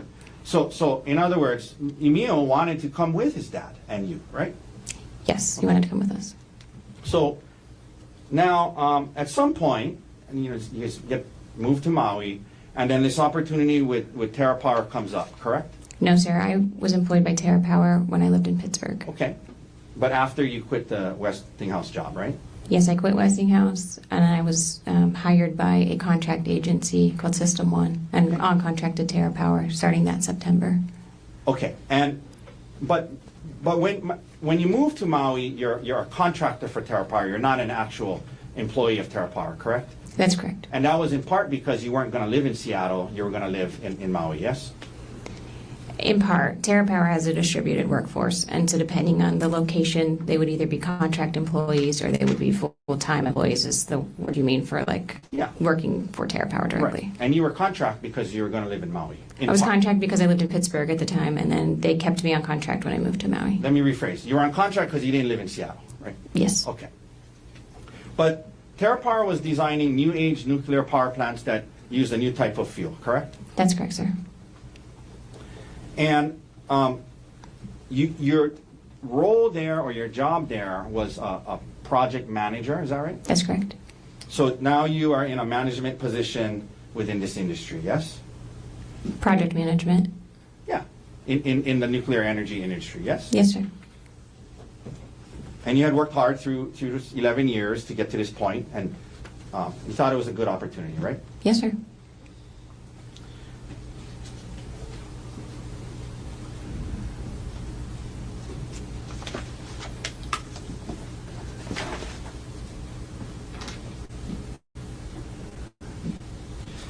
Now, we just talked about Gerhardt, when he found out about this, talking to you about leaving so you wouldn't be around Mr. Miller, correct? That came up. I recall one time that came up. That didn't seem like a key point of the discussion to me. But you didn't want to quit your job at TerraPower. That's correct. I did not want to quit my job. I like my job. Do you now work directly for TerraPower? Yes, sir, I do. Okay, so you're no longer a contractor. You now have a direct job with TerraPower, yes? That's correct, sir. And what is your job title now? Product manager for HALU. Product manager, and that's a step up from project manager, yes? Not necessarily, and not at TerraPower. Okay, but now you're a direct employee of TerraPower. I am, yes, sir. And to obtain that, have you committed to move to Seattle at some point? No, sir. Okay, but did they change their setup where now you cannot be there and be a full-time employee? They did, and they have several arrangements with different personnel for that. Okay, so you didn't want to quit your job. You're still at TerraPower to this day, now as product manager, yes? Correct, sir. Okay. And you still travel for work and go to Seattle at times, yes? Yes, sir.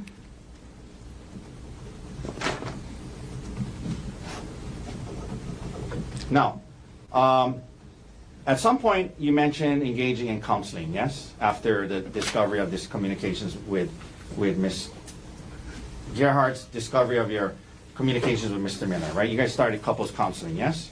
Yes, sir. And as you indicated, the counseling wasn't just about the affair, it became about the relationship, and you mentioned, his need for intimacy, and it was about the relationship, not just the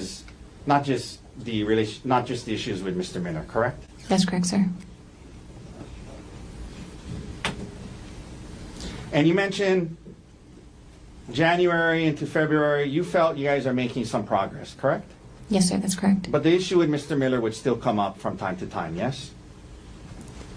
Occasionally, I would say occasionally at that time. I have a hard time recalling that in February. Okay.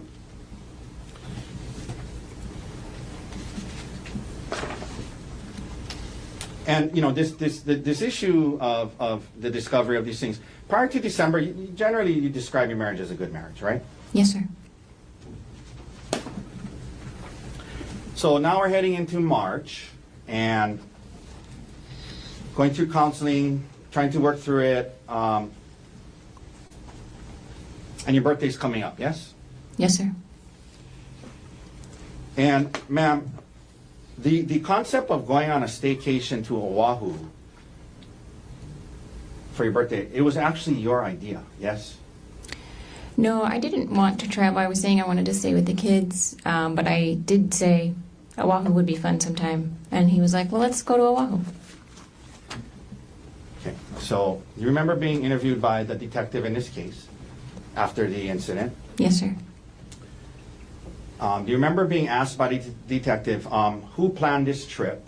And do you remember your response was, he planned the trip, he was kind of asking what I wanted to do for my birthday, and I said, sometime I want to go to Oahu, it doesn't need to be now.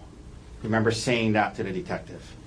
That sounds accurate, yes, sir. So at least that's what my question was.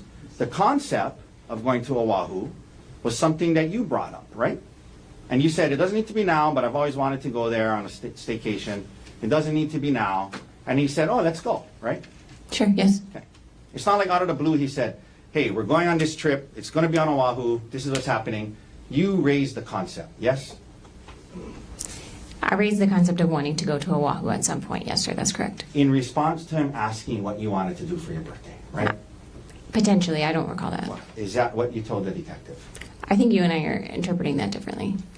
I'm not asking about interpretation, I'm asking about the words you use to Objection argument. the detective. Sustained. Can I get the exhibit page in line? Sure.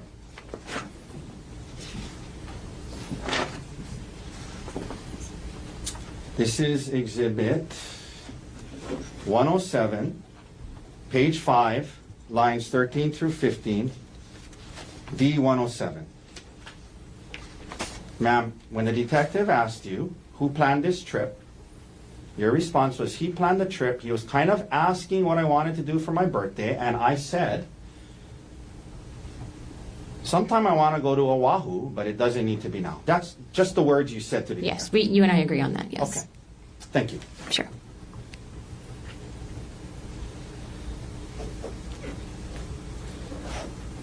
Now, you mentioned the hike, and I think you said that you only learned about the hike the night before once you were already on the trip. Is that right?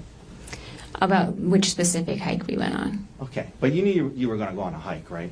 We didn't have, aside from having planned to do the spa and shop around, a hike was kind of up in the air. I don't know that we had, before leaving Maui, definitively settled on going on a hike, sir. Yeah, but the concept of going on a hike came up. That's why you brought stuff, shoes and clothes to go hiking, right? Yes, like I said.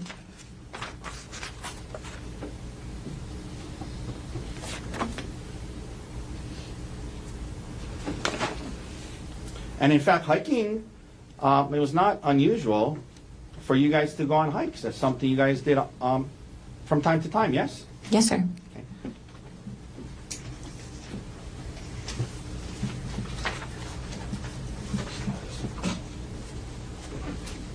Okay, may I approach with exhibits D158, D160,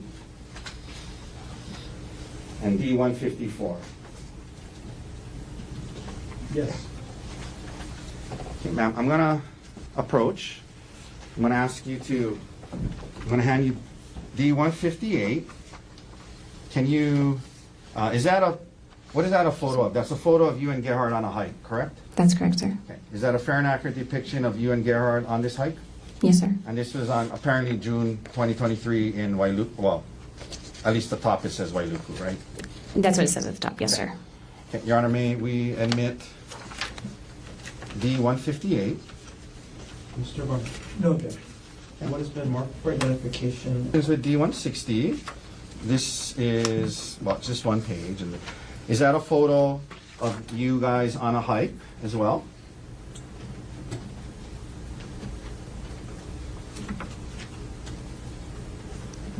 Yes, sir, it is. Okay. May we admit D160? Mr. Barnes? Can I set date for that first? The date says, at least on the top, it says September 11, 2023, yes? Yes, it does. No objection. And then lastly, Then what has been marked for identification as exhibit D160 is received into evidence. and then lastly, thank you, Your Honor. Lastly, this is D154. Is that a fair and accurate depiction of a photo of you on a hike as well? Yes, sir, it is. All right, okay, thank you. May we admit D154, please? Mr. Warner? No objection. What has been marked for identification as exhibit D154 is also received into evidence. So again, before we publish these, it wasn't unusual for you guys to go on hikes. That's something you guys did together, right? That's correct, yes. Okay. Can we publish 158, please? Okay. And up on the screen there, can we blow that up a little, Mr. Dirks? Okay. That's you and Gerhardt on a hike, yes? Yes, sir. Okay. Can we publish 160, please? Okay. Another picture of the two of you on a hike, correct? I'm not sure that Gerhardt is Oh. Well, in you're- that photo. I'm in there. Okay. It's dark. Okay. Do you think maybe Gerhardt took the photo? Okay. And then let's go to page 154. That's also a hike you would have done with Gerhardt, yes? Yes, sir. All right. Okay, we can take those down.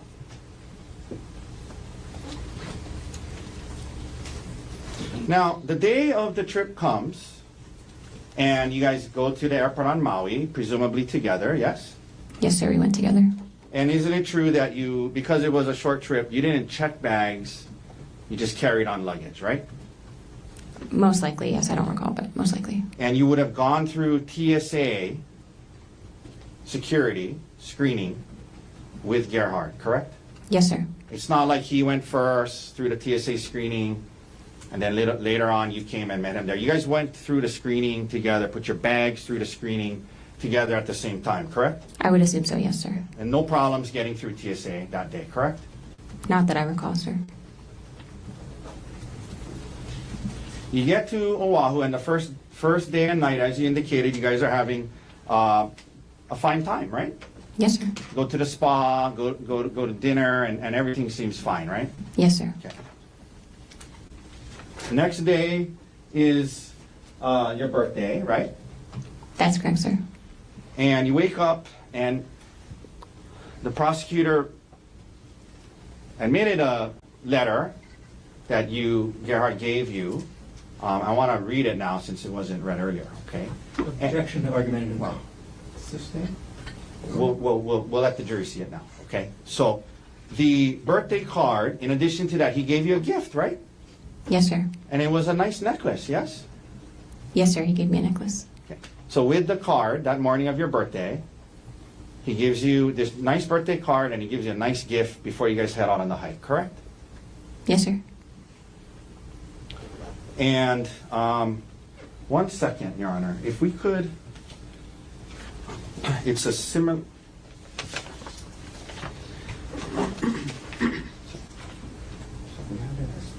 We have it as D127, but I think this is the one you're in. Do you have a problem if we omit this too?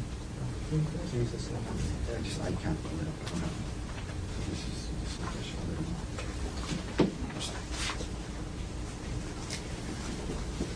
yeah, is it in there?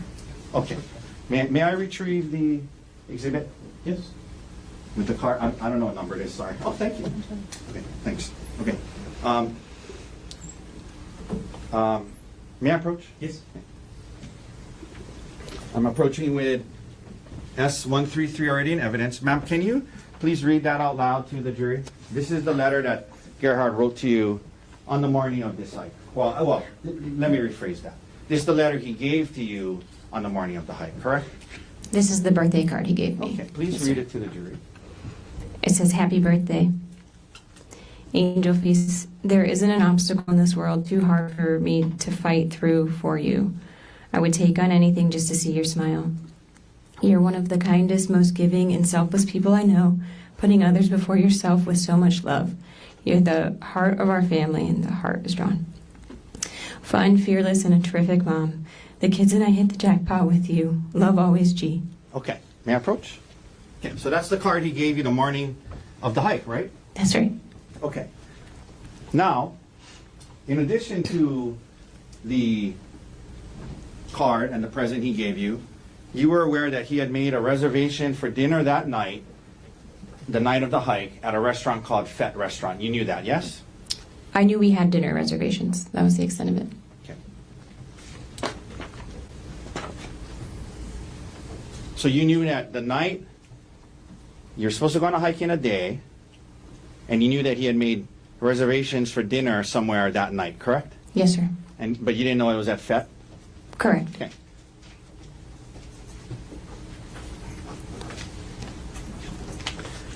Now, after you guys went downstairs, had coffee in the morning, yes? We had coffee and breakfast in the morning. And then you head to the hike, correct? We went and got a coffee on the way out to at a different place. Okay. And then you had drive to the hike in your rent-a-car, correct? That's correct, sir. Now, this topic of life insurance came up, and the prosecutor showed you one email, but during this time period, you mentioned Gerhardt was the one that kind of managed the insurance, finances, taxes, things like that, correct? Gerhardt managed our finances. That's correct. Pretty anal guy, yeah, in terms of managing that stuff, right? Kept records, had documents about retirement, and that's just how he was, right, during your marriage, yes? He was a good record keeper, yes. Yeah. And so leading up to March, as part of you guys working through this issue, right? It's part of like, we're gonna be together. There was a discussion about, increasing life insurance for both of you in case something happened to make sure that the kids were okay and the house could be paid and things like that, right? That's correct, yes. And in fact, he suggested that he would increase his life insurance to over $1 million, 1.5 million, correct? I don't remember the amount of his, but the rationale is correct. We looked at how much money we would need to keep our kids in our home, and based on our pay disparity, he would need a higher life insurance policy than I would need. Yeah, and so you remember telling the detective that yours was closer to 100 and his was closer to $1 million? Yes. Okay. So the effort to do this, he made it a point to make his way more than yours, correct? Again, based on that rationale, yes, sir. The morning of the hike, prior to heading to the hike, Gerhardt showed you an email from that morning showing that the second half of his increased life insurance had been confirmed and put into effect that very morning. You remember him showing you that email? I do not, sir. Would seeing that email from that morning help to refresh your memory? Potentially, I'll look at it, sure. May I approach? I'm not going to admit it. D-116, Your Honor. Thank you. I'm going to show you this email, and I'm going to ask you if you recall seeing that the morning of the hike. And when you're done reading it, hand it back to me, and we'll read it to yourself and then hand it back to me. Do you want me to read the email itself? No, Oh, okay. I want you to read it to yourself, and then I'm going to ask you a question when you're done.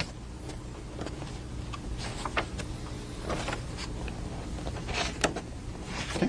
So do you recall Gerhardt showing you this email about increased life insurance on the morning of the hike? I'm sorry, I don't recall that. Okay.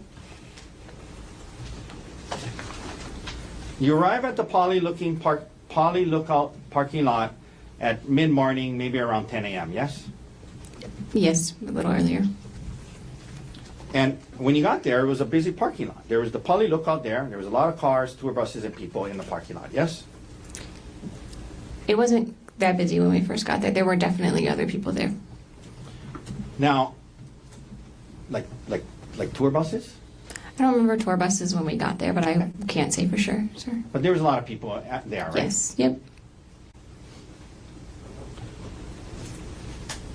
You mentioned going to the lookout first and then going to start the hike, correct? That's correct, sir. Not too far into the hike, Gerhardt leaves you on the trail and he heads up further on the trail on his own, correct? That's correct, sir. And you mentioned today that was because you weren't feeling good about the heights and the cliffs and the heights. You didn't feel good, you didn't want to go on, yes? Yes, sir. You guys have been on hikes and activities involving heights before, yes? Yes, sir.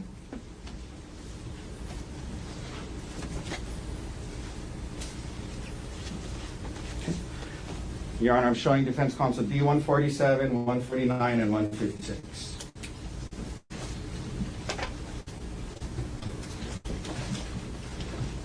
Okay. May I approach? Yes. Ma'am, can you take a look at D-147? That's a photo of you and a friend going ziplining, correct? That's correct. Is that Gianna? Yes, it is, sir. Is that a fair and accurate depiction of you and your best friend Gianna? Yes, it is. Your Honor, move to admit D-147. Sorry. Mr. Warner. No objection. You want to mark for identification as Exhibit D-147 is received into evidence? I'll trade with you. Can you give me that one back, please? Sure, sir. D-149, is that a picture of you on a zip line? Yes, sir, it is. Is that a fair and accurate depiction of you on a zip line? Yes, sir. Your Honor, move to admit D-149. Mr. Warner. No objection. And Lastly, what D- has been marked for identification as Exhibit D-149 is received into evidence? And lastly, D-156. Ma'am, is that a photo of you on a hike? Yes, sir, it is. Move to admit D-156. Mr. Warner. No objection. Who has been marked for identification as D156 is received into evidence. Let's start, please, with publishing D147. We're just talking about that day not feeling good about the heights and whatnot. This is a picture of you and Gianna going ziplining, yes? Yes, sir. This is before this incident, correct? Yes, sir. Okay, let's go to D149, please. That's a picture of you on the zip line, yes? Yes, sir. Okay. Let's go to 156. That's a picture of you on a hike from 2023, correct? Yes, it is, sir. Okay. So you were willing to stand there and take a picture that day, correct? Yes, I was. All right, you can take that down.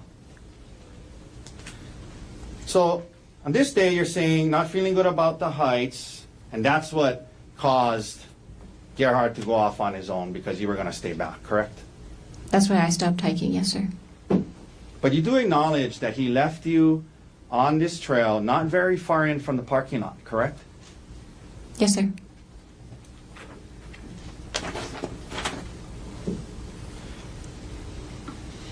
Now, you say today to this jury that you told him, I'm just going to wait here for you, right? That's correct, sir. And you're under oath today, right? Yes, sir, I am. Isn't it true when the detective interviewed you about this situation, when he gets back to you, he says to you, oh, you're still here? Remember telling that to the detective? Not specifically, but that sounds accurate. Okay, well, would seeing the transcript of what you told the detective help to refresh your memory? Sure, but I don't disagree that happened. So I don't know that I need to look at it, but I will if you would like me to. Well, it depends. So, Sure, let's look at it. Okay, well, let's just, to be fair, and give you a chance to look at it, okay? Thank you. And this is D107, Your Honor, and Mr. Gardner. Page 7, lines 1 through 4.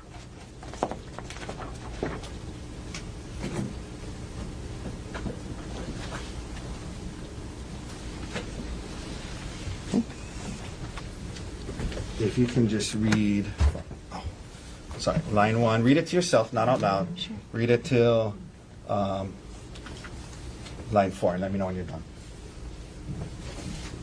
Sure, I'll finish. Okay. Thank you. Okay, ma'am, isn't it true you told the detective that day when Gerhardt got back to where you were waiting, he said, oh, you're still here, right? Yes, sir, that's true. As in he thought you were going back to the car, right? That was not the implication, sir.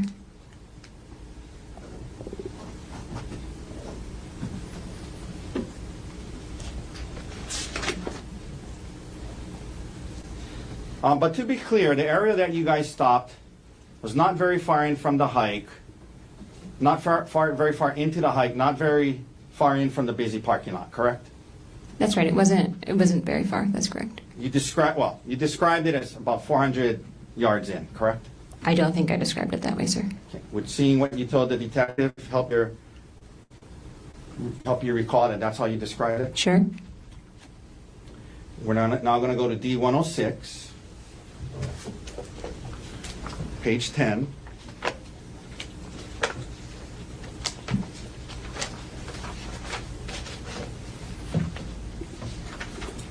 One second.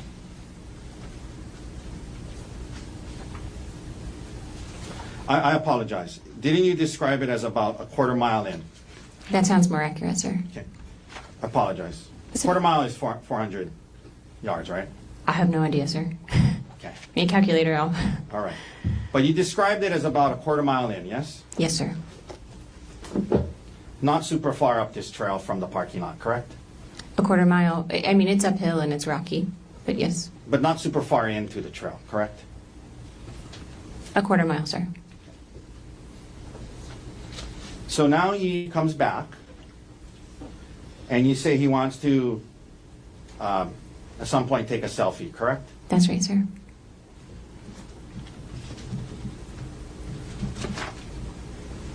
And you don't want to take a selfie where he wants you to take a selfie, correct? I didn't want to get too close to the edge of the cliff, sir. Yeah. And you indicate that at some point in the process of that, he says, get back over here. I'm sick of this and he tries to throw you off the cliff in response to that, yes? That was after the selfie, but shortly thereafter, yes. Okay.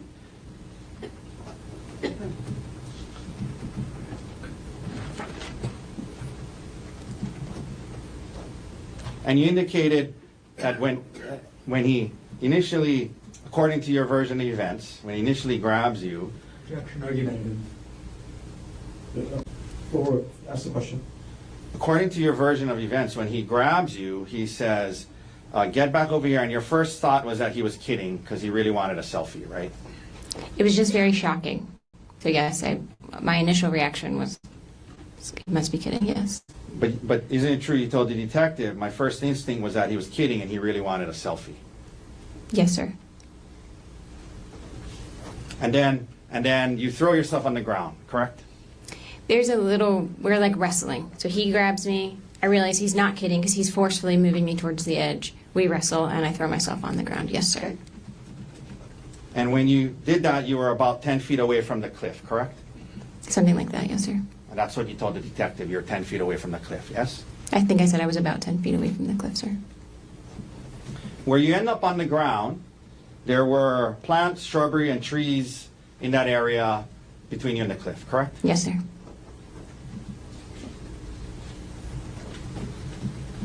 You mentioned now that there's kind of a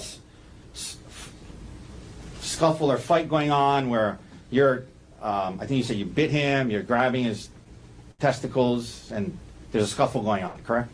Prior to that, he's trying to pull me and drag me, and then he gets on top of me, and then, yes, we're kind of There's a scuffle going on. scuffling. Yeah. And you're biting him, you're grabbing his testicles, yes? Yes, sir. Now, you said that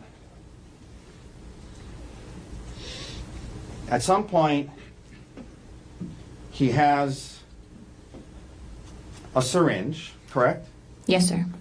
And according to you, you did not see where he grabbed that from. Is that right? That's right, sir. 1 second, Your Honor. 1 second, ma'am.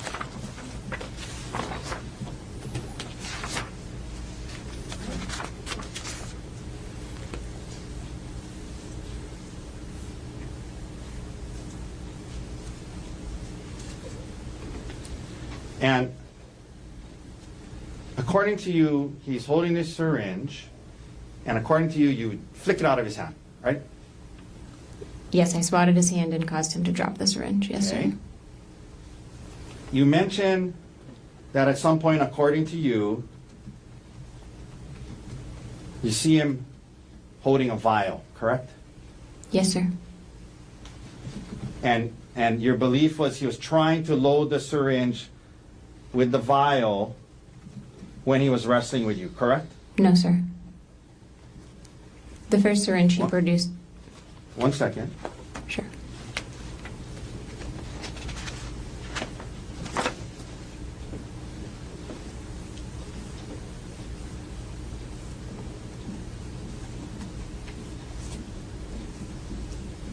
Okay. So you knocked the first syringe. He's getting the second syringe. But you think the vial is because he wants to load the syringe, right? That's right, sir. Right.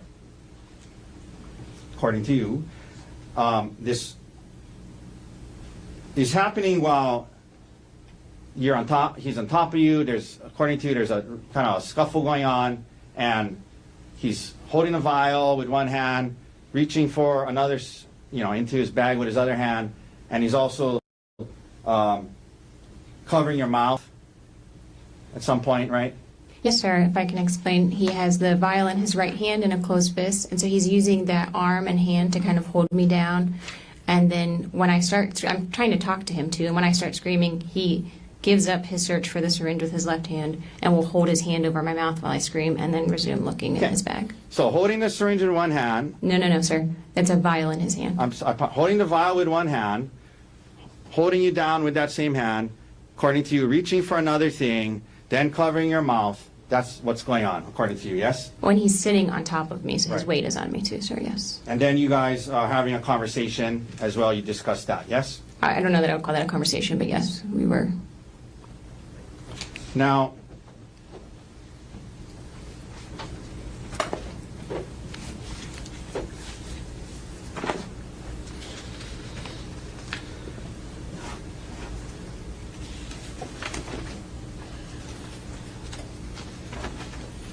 At some point you mentioned he picks up a rock, correct?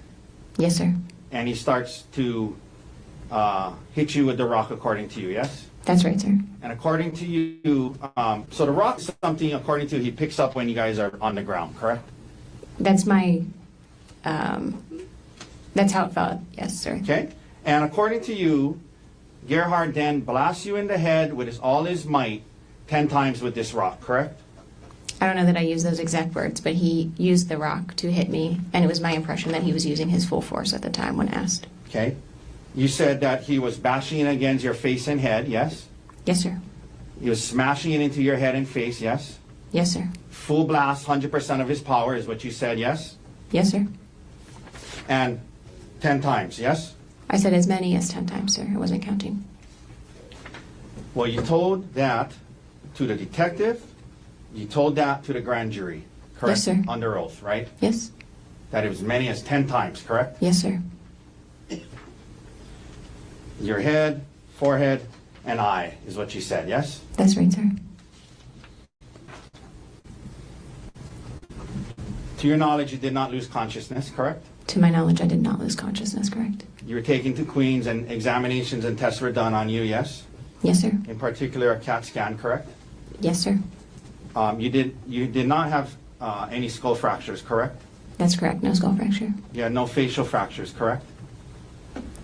That's correct. No fracture on my face. You were discharged the next day, correct? Yes, sir. When you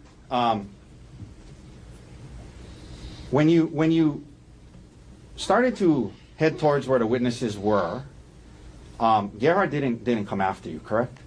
That's correct, sir.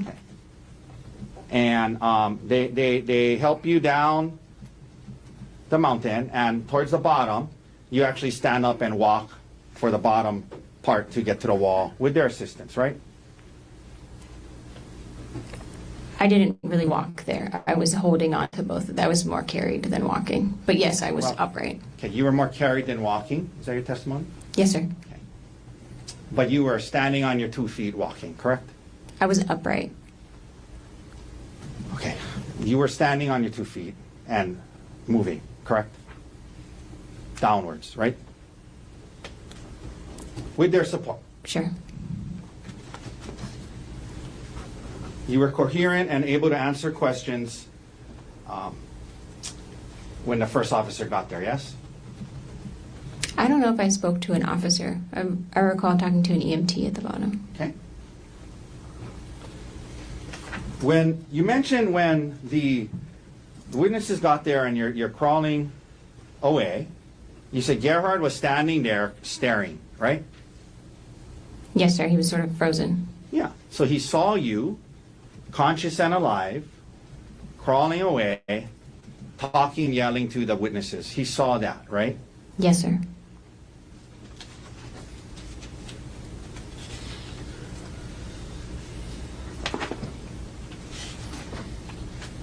Okay. You go back to Maui. 3 days later,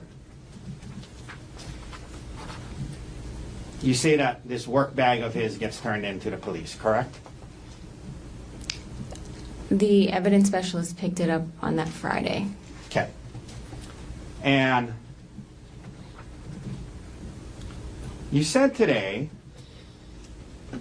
that you're at home and you see his work bag and you open it and you say under oath today to this jury, the words you used was, I was surprised. I was surprised to see the syringes and vials, right? That's what you said today, right? Yes, sir.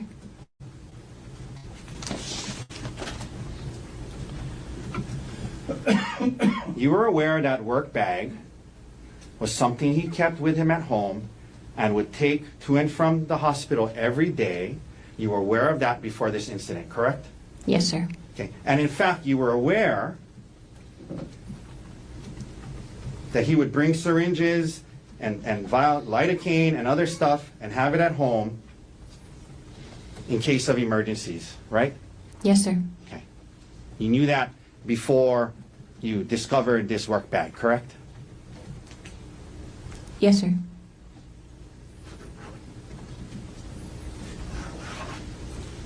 The detective asked you, have you ever seen him bring home any type of medications or syringes for work prior to this? And you said, yeah. You told the detective you knew about it, right? He had brought things home from work before. The surprise was that the bag was full and seemed to have a lot of stuff in it. I didn't realize the volume or the regularity with which that occurred. The detective asked you about the work bag, and you said it was something he would take to and from work every day, right? Yes, sir. The first call you make upon this discovery is not to the police, not to the prosecutors, but to your attorney, correct? That's correct, sir. This is 3 days later, right? The 27th of March, 2025, correct? That's correct, on a Thursday. By then you had an attorney, yes? Yes, sir.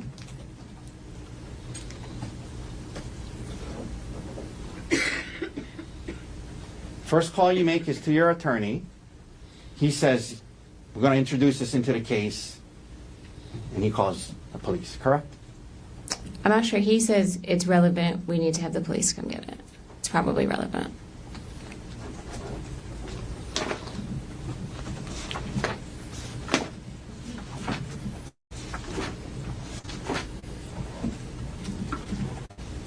You're discharged from the hospital on March 25th, and you return to Maui, and you continue your care, correct? That's right, sir. And we mentioned by the March 27th, you had an attorney, yes? Yes, sir. On March 31st, you go to see your primary care doctor on Maui, Dr. Joanna Yun, correct? Or Yun, correct? That sounds right. The date, I'm not certain of, but thereabouts, for sure. She was your primary care doctor, yes? Yes, for You had a sure. doctor-patient relationship with her from before this incident, correct? Yes, sir. She examines you, discusses your symptoms, and during that visit, correct? Yes, sir. She comes up with a, well, could you actually access your, that was with Kaiser, correct? Yes, sir. Could you access your Kaiser records at the time online? I'm sure I could. Yes, sir. She comes up with a diagnosis list for the visit, and then the next day, on April 1st, you email her, and you ask her, hey, doctor, do you mind adding traumatic brain injury to your diagnosis list? Objection, rule of completeness. I'm going to get to the second part of it. We'll read the exact email. Isn't it true you emailed Dr. Yun? Hi, Dr. Yun, on April 1st, 10 a.m., 10:03 a.m. Would you mind adding either traumatic brain injury or concussion to the diagnosis notes from my appointment on March 31st? I want to make sure the documentation is consistent between my care at Queens and back on Maui. Do you remember emailing that to your primary care physician on April 1st, about a week after this incident? Yes, sir. She had not included that on her diagnosis list after your visit, correct? Traumatic brain injury or concussion, correct? Correct. That's the I'm purpose sorry, of the I apologize. She had not added traumatic brain injury to her diagnosis list, correct? For her notes for the 31st. That's correct. You had an attorney by March 27th, correct? Yes, sir. April 1st, you're emailing your doctor saying, can you please add traumatic brain injury to my diagnosis, correct? Objection, rule of completeness. Cross. Partially what you emailed your doctor was, can you add traumatic brain injury to my diagnosis? Yes? Okay, I'll read the whole email again. You said to your doctor, would you mind adding either traumatic brain injury or concussion to the diagnosis note from my appointment on March 31st? I want to make sure the documentation is consistent between my care at Queens and back here on Maui. That's what you told her, right? That's what you emailed her, right? Yes, sir. Are you aware that nowhere in your Queens records does it ever say traumatic brain injury? Are you aware of that? I'm not aware. Sure. Did you review your Queens records before you emailed that to Dr. Yun? When I met with Dr. Yun on the 31st. Ma'am, my question is, did you review your Queens records from your stay at Queens before you emailed Dr. Yun on April 1st saying you want to make sure the documentation is consistent between my care at Queens and back here on Maui? Did you review your records at Queens before you sent that email? I don't recall, sir.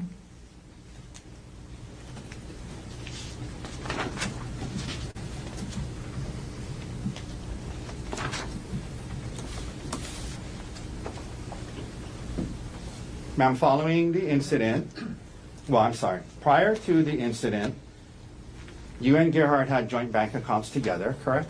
Yes, sir. Joint meaning they belong to both of you, yes? Yes, sir. For example, you had a joint saving account with Gerhardt with Capital One, yes? Yes, sir.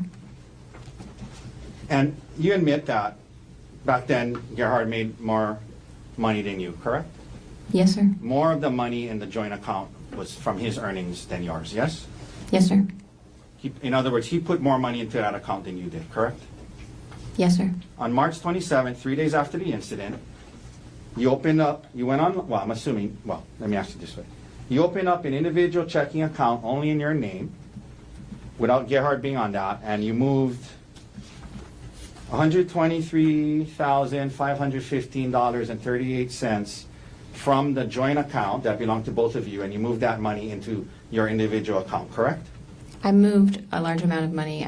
The exact dollars I'm not sure of, but it is in that ballpark, sir. In the ballpark of 120, 130 grand, right? For sure, yes, sir. And you didn't ask Gerhardt's permission to do that, did you? That's correct, I did not. Now, you didn't take half of it and leave half of it for him, did you? No, sir. Okay. Is that something you did online, Yes, sir. in front of a computer, Yes, sir. logged on, Yes, sir. created your own new account, I made a new bank account, yes, sir. online, right? Yes, sir. Okay. 3 days after the incident, correct? Yes, sir. Did that by yourself, right? Yes, sir.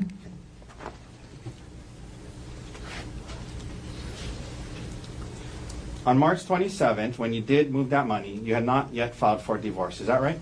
That's correct. You were planning to do so, correct? Yes, sir. And you were aware, weren't you, when you did this, move the money, that once you filed for divorce, there would be a automatic restraining order that prevented you from moving money like that. I was not aware of that at this time. So you moved the money without his permission before filing for divorce, and you talked to your attorney about that as well, correct? I talked to my attorney about whether or not I was allowed to move money from a joint bank account. Okay. Yes, sir. Now, and he told you you can as long as you don't file for divorce yet, right? He did not say that, sir. Later on, when you were asked about this, you indicated to the prosecutors that you did it because, in part, there was a need to pay back your parents $85,000 from a loan that they had given you and Gerhardt, correct? That's what you told the prosecutors, that partly why you moved that money, partially, was because you wanted to, there was a loan your parents had given you and Gerhardt for $85,000, and you wanted to pay them back with the money you moved, yes? Yes, sir. Okay. And your parents were not in a rush to get paid, correct? You guys had been paying them off slowly, correct? Prior to this, we had been paying them off slowly. That's correct, sir. And in fact, isn't it true that later on when you filed for divorce and you and your divorce attorney tried to get access to Gerhardt's retirement accounts, one of the things that was stated in that proceeding was that you had been making ends meet by seeking the financial support of your family, meaning your parents. You remember asserting that to the family court in your divorce case? Yes, sir. I remember that. Okay. So in the family court divorce case, you're indicating that your parents are helping you get by financially, but in response to this money, this thing about moving the money, you said that you need to pay them back the 85 grand right away, correct? At the time when I paid them back, I did not know that they were going to be in a financial position to help me in the way they are now. Did they say to you when you told them, hey, here's the 85 grand, did they say to you, hold on to it, use it, you're going to need help? No, sir. And by the way, this online banking that you did on the 27th of March, online, created your new account, moved the money, on the 27th of March, I guess that was 4 days before you asked your primary care doctor to add traumatic brain injury to your diagnosis, correct? Objection, rule of completeness. sustained. At the time you moved the money,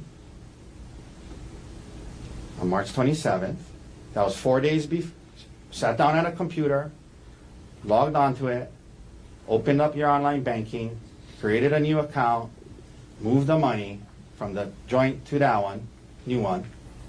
That was 4 days before you emailed your primary care doctor asking her to add traumatic brain injury and concussion to your diagnosis list, correct? I'm not sure of the exact date of the bank account, but yes, in general, that's correct.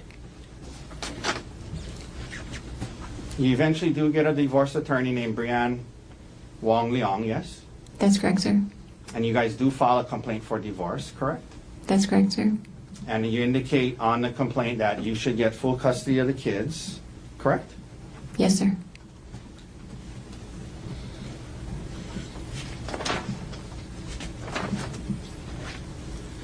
Emil, his son, your stepson, continues to live with you to this day, yes? That's correct, sir. While the case was pending,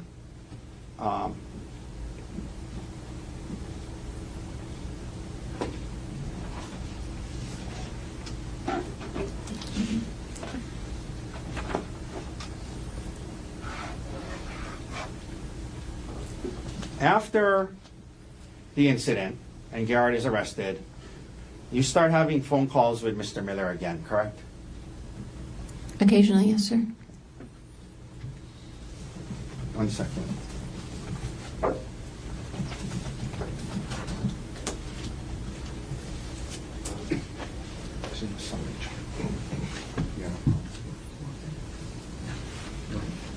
Your Honor, at this time, we'd like to admit D-184. It's a summary chart from the phone records of Ms. Konig in this case, D-184. I believe the prosecutor had a chance to examine it for accuracy. Mr. Gardner, with respect to the proffer, No objection. was a mark for identification as Exhibit D-184 is received into evidence? May I approach? Yes. Ma'am, I'm approaching you with what's called D-184. I'll represent to you that from your phone records in this case, a summary chart was made that summarizes what was in your phone records. And if you could please turn to what is the third page.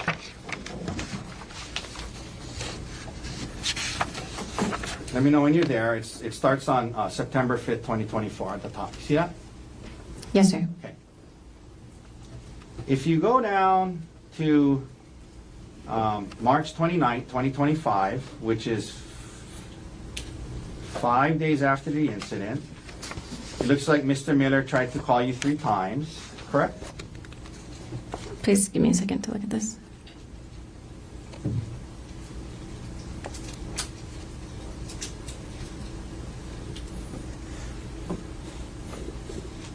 Some of them don't look different. I'm not sure what the Oh, I columns are. apologize. You know what, you might be right. He attempts to, it's repetitive, but he tries to call you on the March 29th, 2025, yes?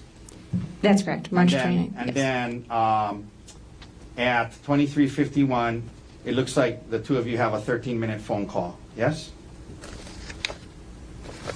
At least according to the phone records, right? Just a second, please. Number, if you go to the left-hand marking, number 620. Yes, sir. And that was with his personal cell phone, correct? I'm not sure which numbers, but how it's marked, that's how it seems. And then, again, on April 22nd, there's another call that's 31 minutes, 36 seconds long on 8/14, correct? Yes, sir. Okay. And then there's other calls, but that's all the ones I'm going to talk about right now. You can hand that back to me. Thank you, sir.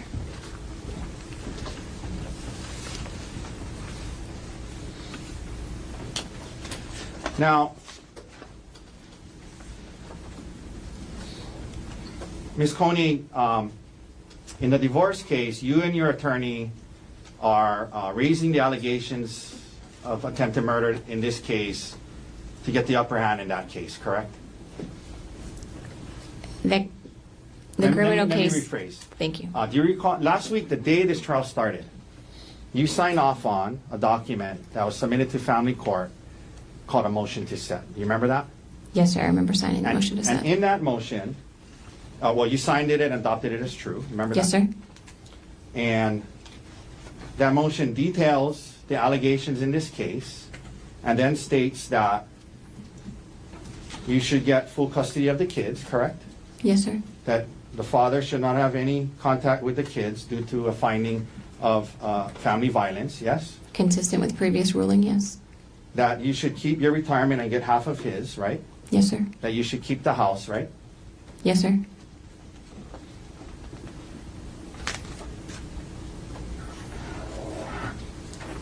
Okay. Your Honor, we've been going for a while. I may be almost done, but I'd like to take the lunch break to double check through all my exhibits and notes. Since we're Off record.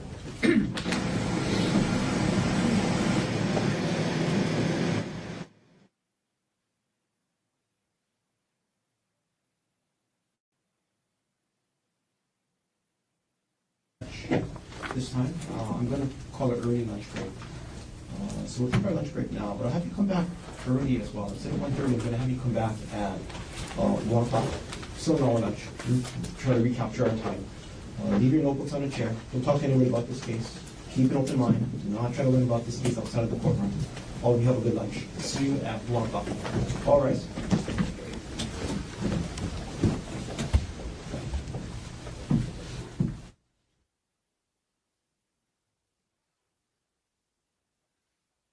CPC-25-373. Dr. Konig is present in court with all 4 counsel of record. All jurors are back in the courtroom. Ms. Arielle Konig is on the stand.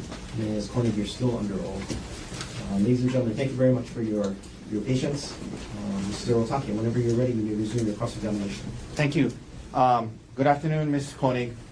I know it's been a long morning. I only have 2 quick follow-ups that I forgot to ask you about earlier. You know, you mentioned when I was asking you about the fact that you were using WhatsApp to communicate with Mr. Miller instead of, you know, your phone or email. Text messages on your phone or email. I think you indicated, well, you would use WhatsApp to talk to other people at work from time to time too, correct? Yes, sir. Okay. But isn't it true that TerraPower, which is a nuclear engineering, it's a nuclear energy company, correct? Yes, sir. Of Teams, correct? They provide Microsoft Teams for us, yes. Right, and that's how they wanted you to message each other because it's a secure communication network, right? Not exclusively. We're instructed to use encrypted messaging when we talk about work. You were instructed to use encrypted messaging, right? Yes, sir, which iMessage counts, and so does WhatsApp. Now, in August of 2024, you went on a trip to South Africa with Mr. Miller, correct? And another TerraPower employee, yes, sir. I didn't ask that. I asked if Mr. Miller went on that trip with you, yes or no? Yes, he did, sir. And in fact, not only did he go on that trip with you, he advocated for you to be able to go on that trip with him, yes? He helped set the group of people going, yes, sir. And he specifically got you to be able to go on that trip with him, yes? I don't know the answer to that, sir. Do you recall messaging him on WhatsApp on October 30th and saying, I know I said it earlier, but I sincerely appreciate you getting me on this trip. Do you remember messaging that to Mr. Miller in August after this trip? Yes, sir. No further questions. Thank you, Ms. Konig. Thank you. Mr. Gardner, can you read over? Yes, sir. Could I have just a moment to get Yes, this up? take your time.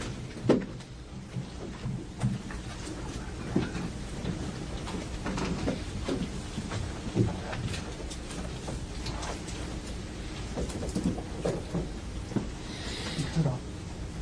Right now. It's off.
Good afternoon, Arielle. Hi, Joe. Thanks for giving me a moment. Sure. Okay. You were asked whether this was an affair or not. Why did you describe what happened to the detective in the way you did? When everything happened, Gerhardt and I talked in couples therapy and discussed whether or not this was, quote unquote, an emotional affair. And we determined that it felt like an affair to Gerhardt, an emotional affair to Gerhardt. And so that's how we treated it in couples counseling. But in the traditional sense of an affair, aka, sex or something like that, I would not say it was an affair. And that's why I answered that way to the detective. So was there anything physical? Nothing, no. The text on December 9th, 2024 that Mr. Otake asked you about, was that the first time the defendant confronted you? I'm sorry, can you remind me the text that you're referencing, Joel? I apologize. Oh, no problem. It was a text message that you were asked about this morning and essentially took responsibility for the, quote, secret affair. I understand. No, that was not the first time that we had talked about that, no. Okay, so was the first time the defendant confronted you in person or by text message? It was in person. Okay. And then, if you remember, approximately how much later did this text message come in? This would have been about a week later, I think. Moving on a little bit, you were asked about a VPN service. Can you explain, one, what a VPN is, if you know? VPN is virtual private network. I'm not an IT specialist. How did you use the VPN that you were asked about in this case? I actually did not use a VPN. The only time I use a VPN is for work. The VPN that was sent to me was in reference to being able to watch locally syndicated football games. So I grew up in Pittsburgh, watched the Steelers, but it's hard to watch them in Maui. A VPN would allow you to change your location to get local networks. Got it. Okay.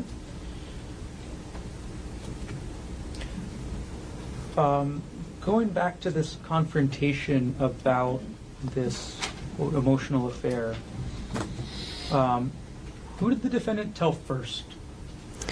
He told Bryant and Gianna. We were out having a drink, and I went to the restroom, and he told them.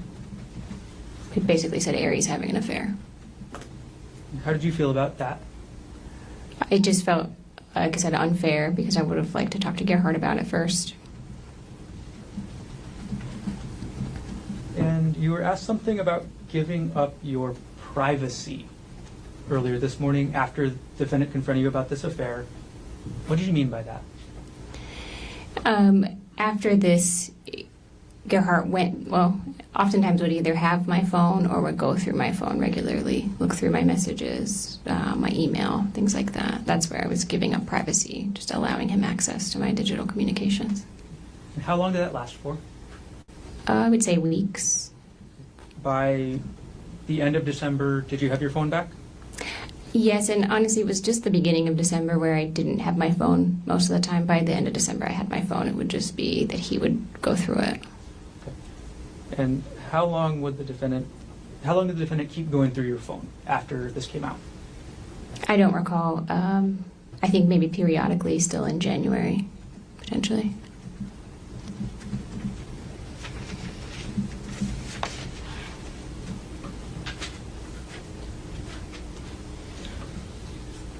Arielle, you were also asked about a discussion you had with the defendant while on the Pali Puka Trail I'm going to restart my question. Sure. You asked about a discussion you had with the defendant about the planning of the trip to Oahu for your birthday.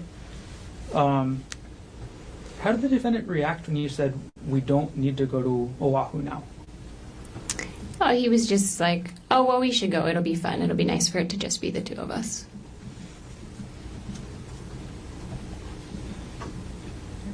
Just a couple more things to follow up on. You were asked this morning on cross-examination about, and you said something to the effect of wanting to keep the kids in the house. Could you explain that for us? Yes, just after everything happened, wanting to be able to provide the same life that they were having, right? They already went through a traumatic situation, so just making sure that they could continue to live in that home for as long as possible. That's Okay. what I was referencing. And this is hypothetical with regards to the life insurance, right? I'm sorry, yes, this was the planning around life insurance and kind of the methodology that went into coming up with the life insurance amounts was making sure that should either of us not be earning money, we could still afford to keep the house that we have on Maui and keep our kids there. How important was it to you to keep your children at that house on Maui? Objection irrelevant, beyond the scope. Overruled. Very important. But, you know, that was the basis for us really working on our marriage and, you know, for a lot of the things, you know, trying to keep the kids stable.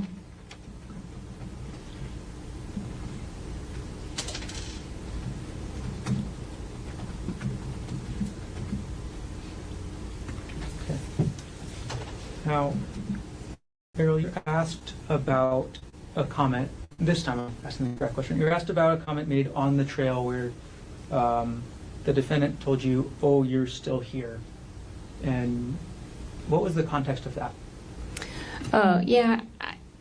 Whenever this is referencing when I decided not to continue on the hike and Gerhardt went up and continued to hike a little bit, when he went up the hike, there was never an implication or discussion that I would go back to the car. It was that I was going to wait for him there on the hike. So him saying, "Oh, you're still here," was maybe like thought I was going to maybe look around and explore a little bit from where I was. Your Honor, calls for speculation. It's what she was thinking.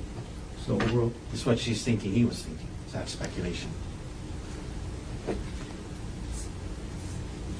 Overruled.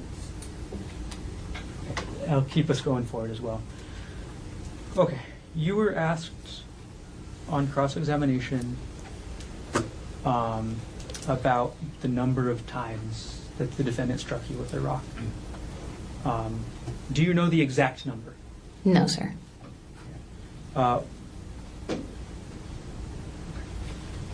When you talked to the detective, did you give him an exact number or an estimate? An estimate, sir. And what was the exact words that you were asked about and used? As many as 10 times. I said he hit me as many as 10 times. And you were asked this morning about being hit in your head. So let's go over. Where were you hit? Where did the defendant hit you with the rock?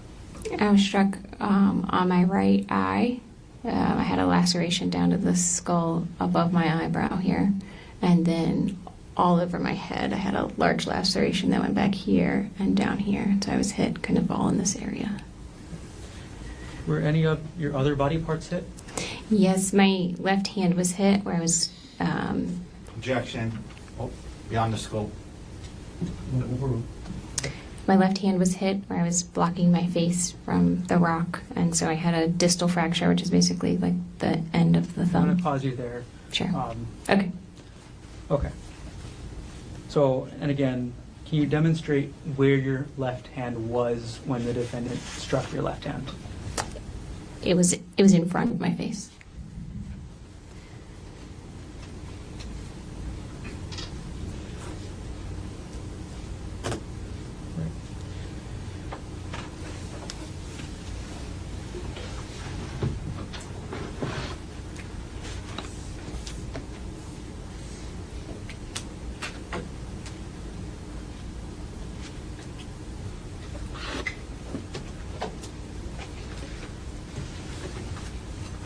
Arielle, I'm going to show defense counsel what will be marked as State's Exhibit number 88. Previous.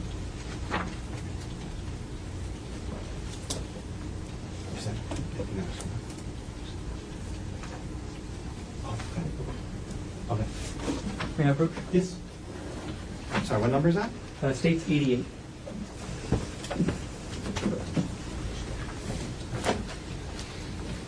Arielle, I've just handed you what's going to be marked as State's Exhibit 88. What, do you recognize what that is? Yes, sir. Okay, what is that? This is Gerhardt's work bag. Is that the same work bag that the police recovered from your home on Maui? Yes. Okay. I'm going to retrieve the exhibit from you now. Thank you. Sorry. Thank you.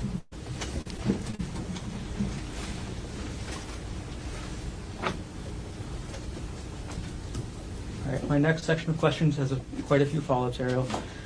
Bank accounts. Okay, you were asked about withdrawing money from a bank account. Approximately how much money did you withdraw? It's about $123,000, I believe. And why did you withdraw that money? Withdrew it so that I could continue to pay bills to keep my kids in their house, as we talked about previously. And how did you withdraw that money, like the mechanics of how? As discussed before, I created a bank account online and moved the money. Okay. Did you log in through the defendant's account to do so? No, sir. Whose account did you log into to move that money? My account. And what type of account was it again, joint or separate? The account I logged into was a joint account. I moved it to a separate account.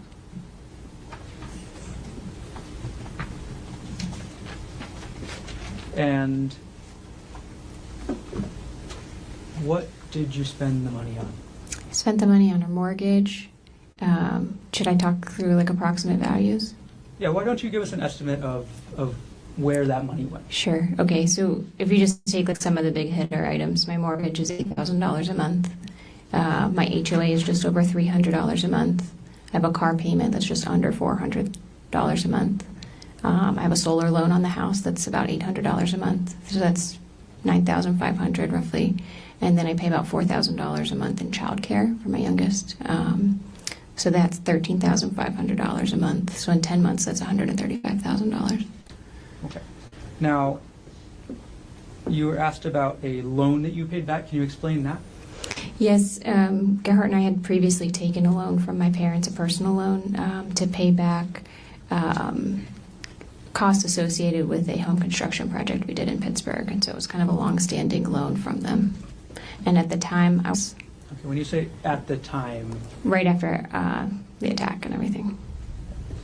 And did you settle any other debts? I did. I paid off Gerhardt's outstanding credit card balances, just so those wouldn't be overdue again. That was joint marital debt, so I tried to pay down joint marital debt. Okay. Do you remember how much of that joint marital credit card debt you paid off? I don't remember the values. I apologize. Okay. If you were to see your bank statements again, would you be able to remember? Yes. Okay. I'm going to approach with what's been marked as states 156.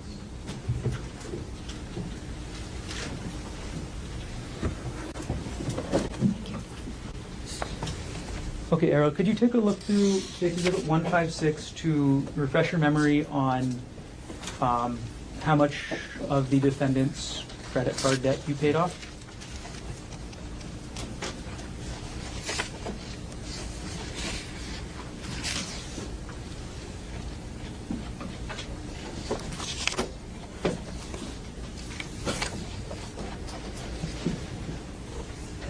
And when you've reviewed, let me know. Sure.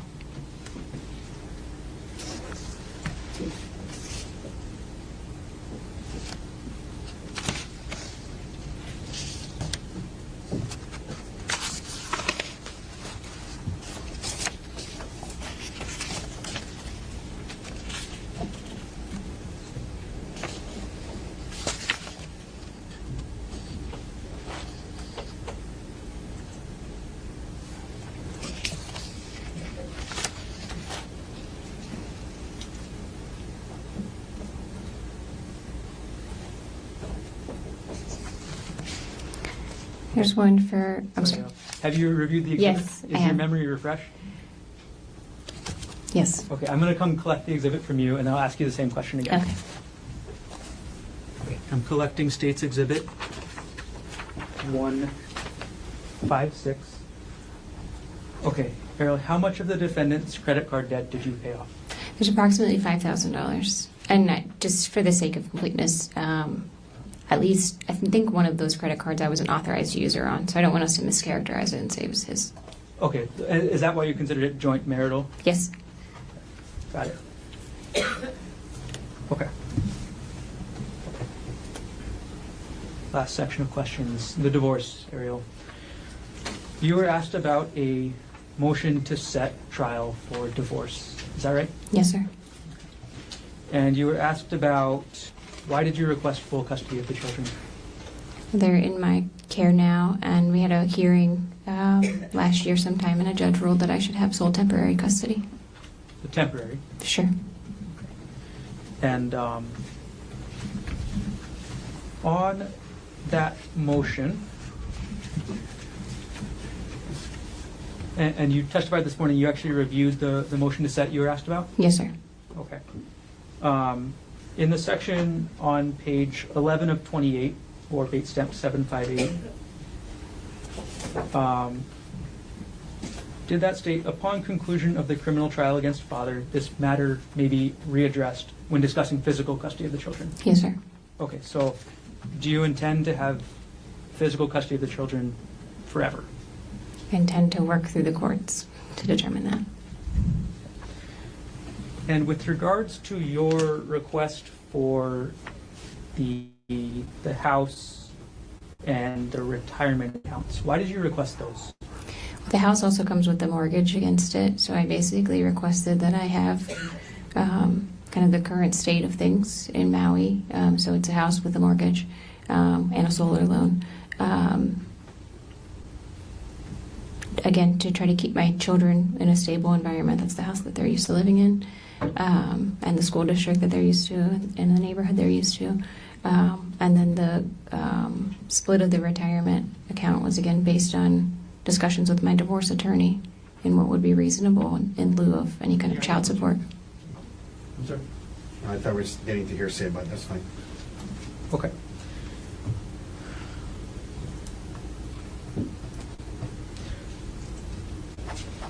I'm going to show you what's been marked as Defense Exhibit 187, page 12 of 28, bait stamp number 759, at the very top of the page, under number 3, child support. Appendix states, or Defense 187. Could you review that paragraph at the top of the page? Yes. Okay, have you reviewed the paragraph? Yes. Okay, okay, I'm going to retrieve the exhibit from you now. Okay.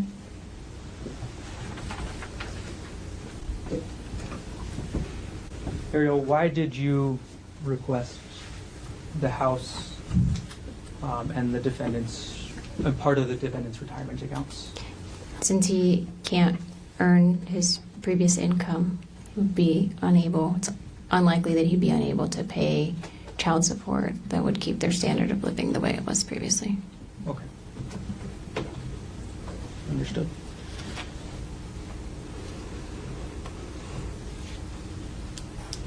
Last things. Several times this morning in your testimony, what happened up on the Pali Puka Trail has been characterized as a scuffle. Is that a fair characterization? I consider scuffle to be like a back and forth, like a wrestling thing.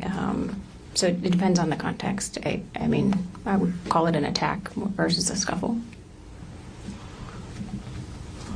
When you were fighting back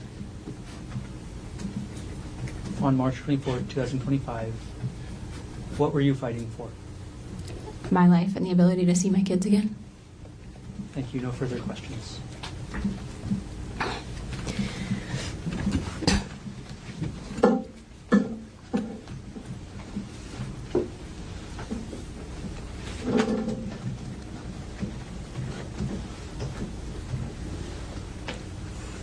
Mr. Otake, recross based on what else on your direct? Thank you.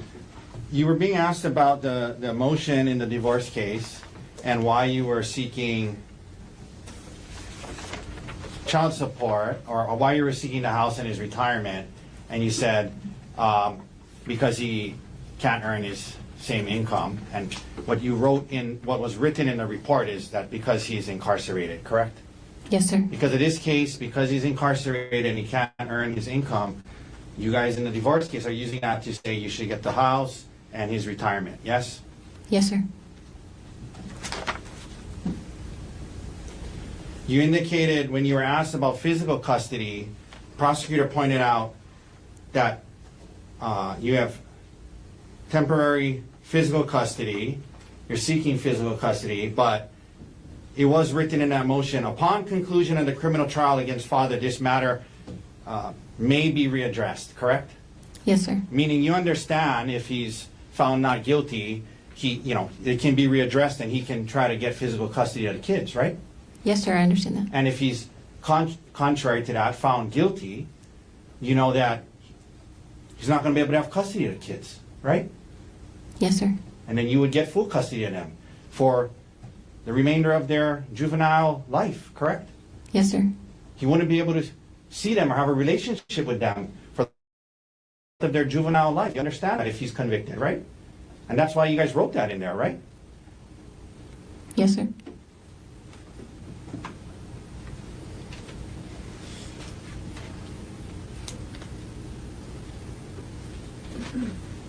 Because of him being incarcerated. Sustained.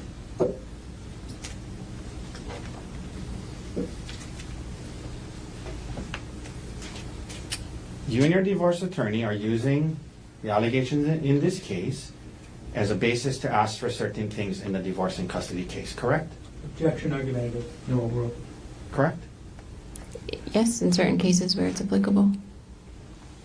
You were asked about this idea again about it being an emotional affair, emotional infidelity, and that's how you and Gerhardt talked about it and described it, correct? Yes, sir. When the detective asked you the question, well, did you have an affair? You said no, correct? That's correct, sir. You didn't say, well, sir, we didn't have sex, but we've been talking about it as an emotional affair. You could have said that, but you didn't, correct? That's correct. I did not say that. You described it to the detective as some flirty text messages, correct? That's correct. That's what it was. To this day, in front of this jury, that's how you're still describing it. Just some flirty text messages, correct? That's correct, sir. You were asked about Gerhardt wanting to have access to your phone in the weeks following the discovery of your flirty text messages, correct? Yes, sir. And I asked you this earlier, but you understood that the audiobooks you were listening to by these professionals discussed that, giving up privacy, giving access to your phone to help him start to try to trust you again. That's what the audiobook said, right? Yes, sir. When he left you on the trail, there was nothing stopping you from going back to the car, correct? You could have walked back to the car the quarter-mile away, right? I wouldn't have done that. Well, I'm just saying, was there anything stopping you from doing that? Nothing was physically stopping me from doing that. The expectation with Gerhardt was not that I was going to leave That's him what there. I mean. You're right. There was nothing physically stopping me from going back to the car. You're right. And let's talk about what was in your expectation in your head and not others, okay? Because when he got back, whatever you think he meant, the words that he used were, oh, you're still here, right? Yes, sir.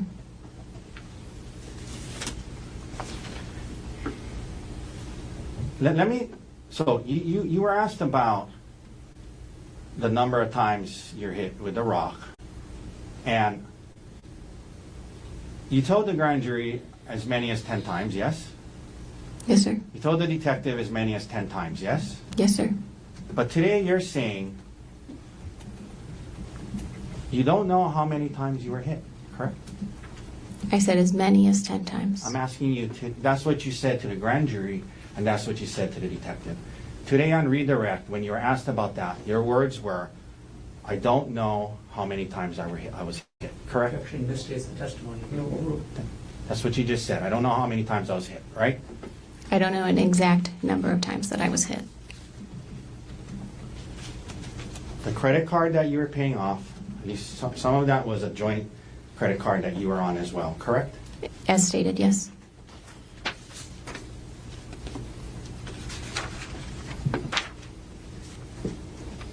Thank you, ma'am. No further questions. Thanks, sir.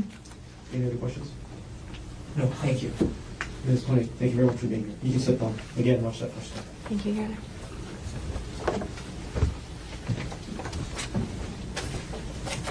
Mr. Warner, state's next witness. Can I confirm court stop for just a moment? Yes, of course.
Sorry, Your Honor, thank you for the moment. The state's next witness will be Dr.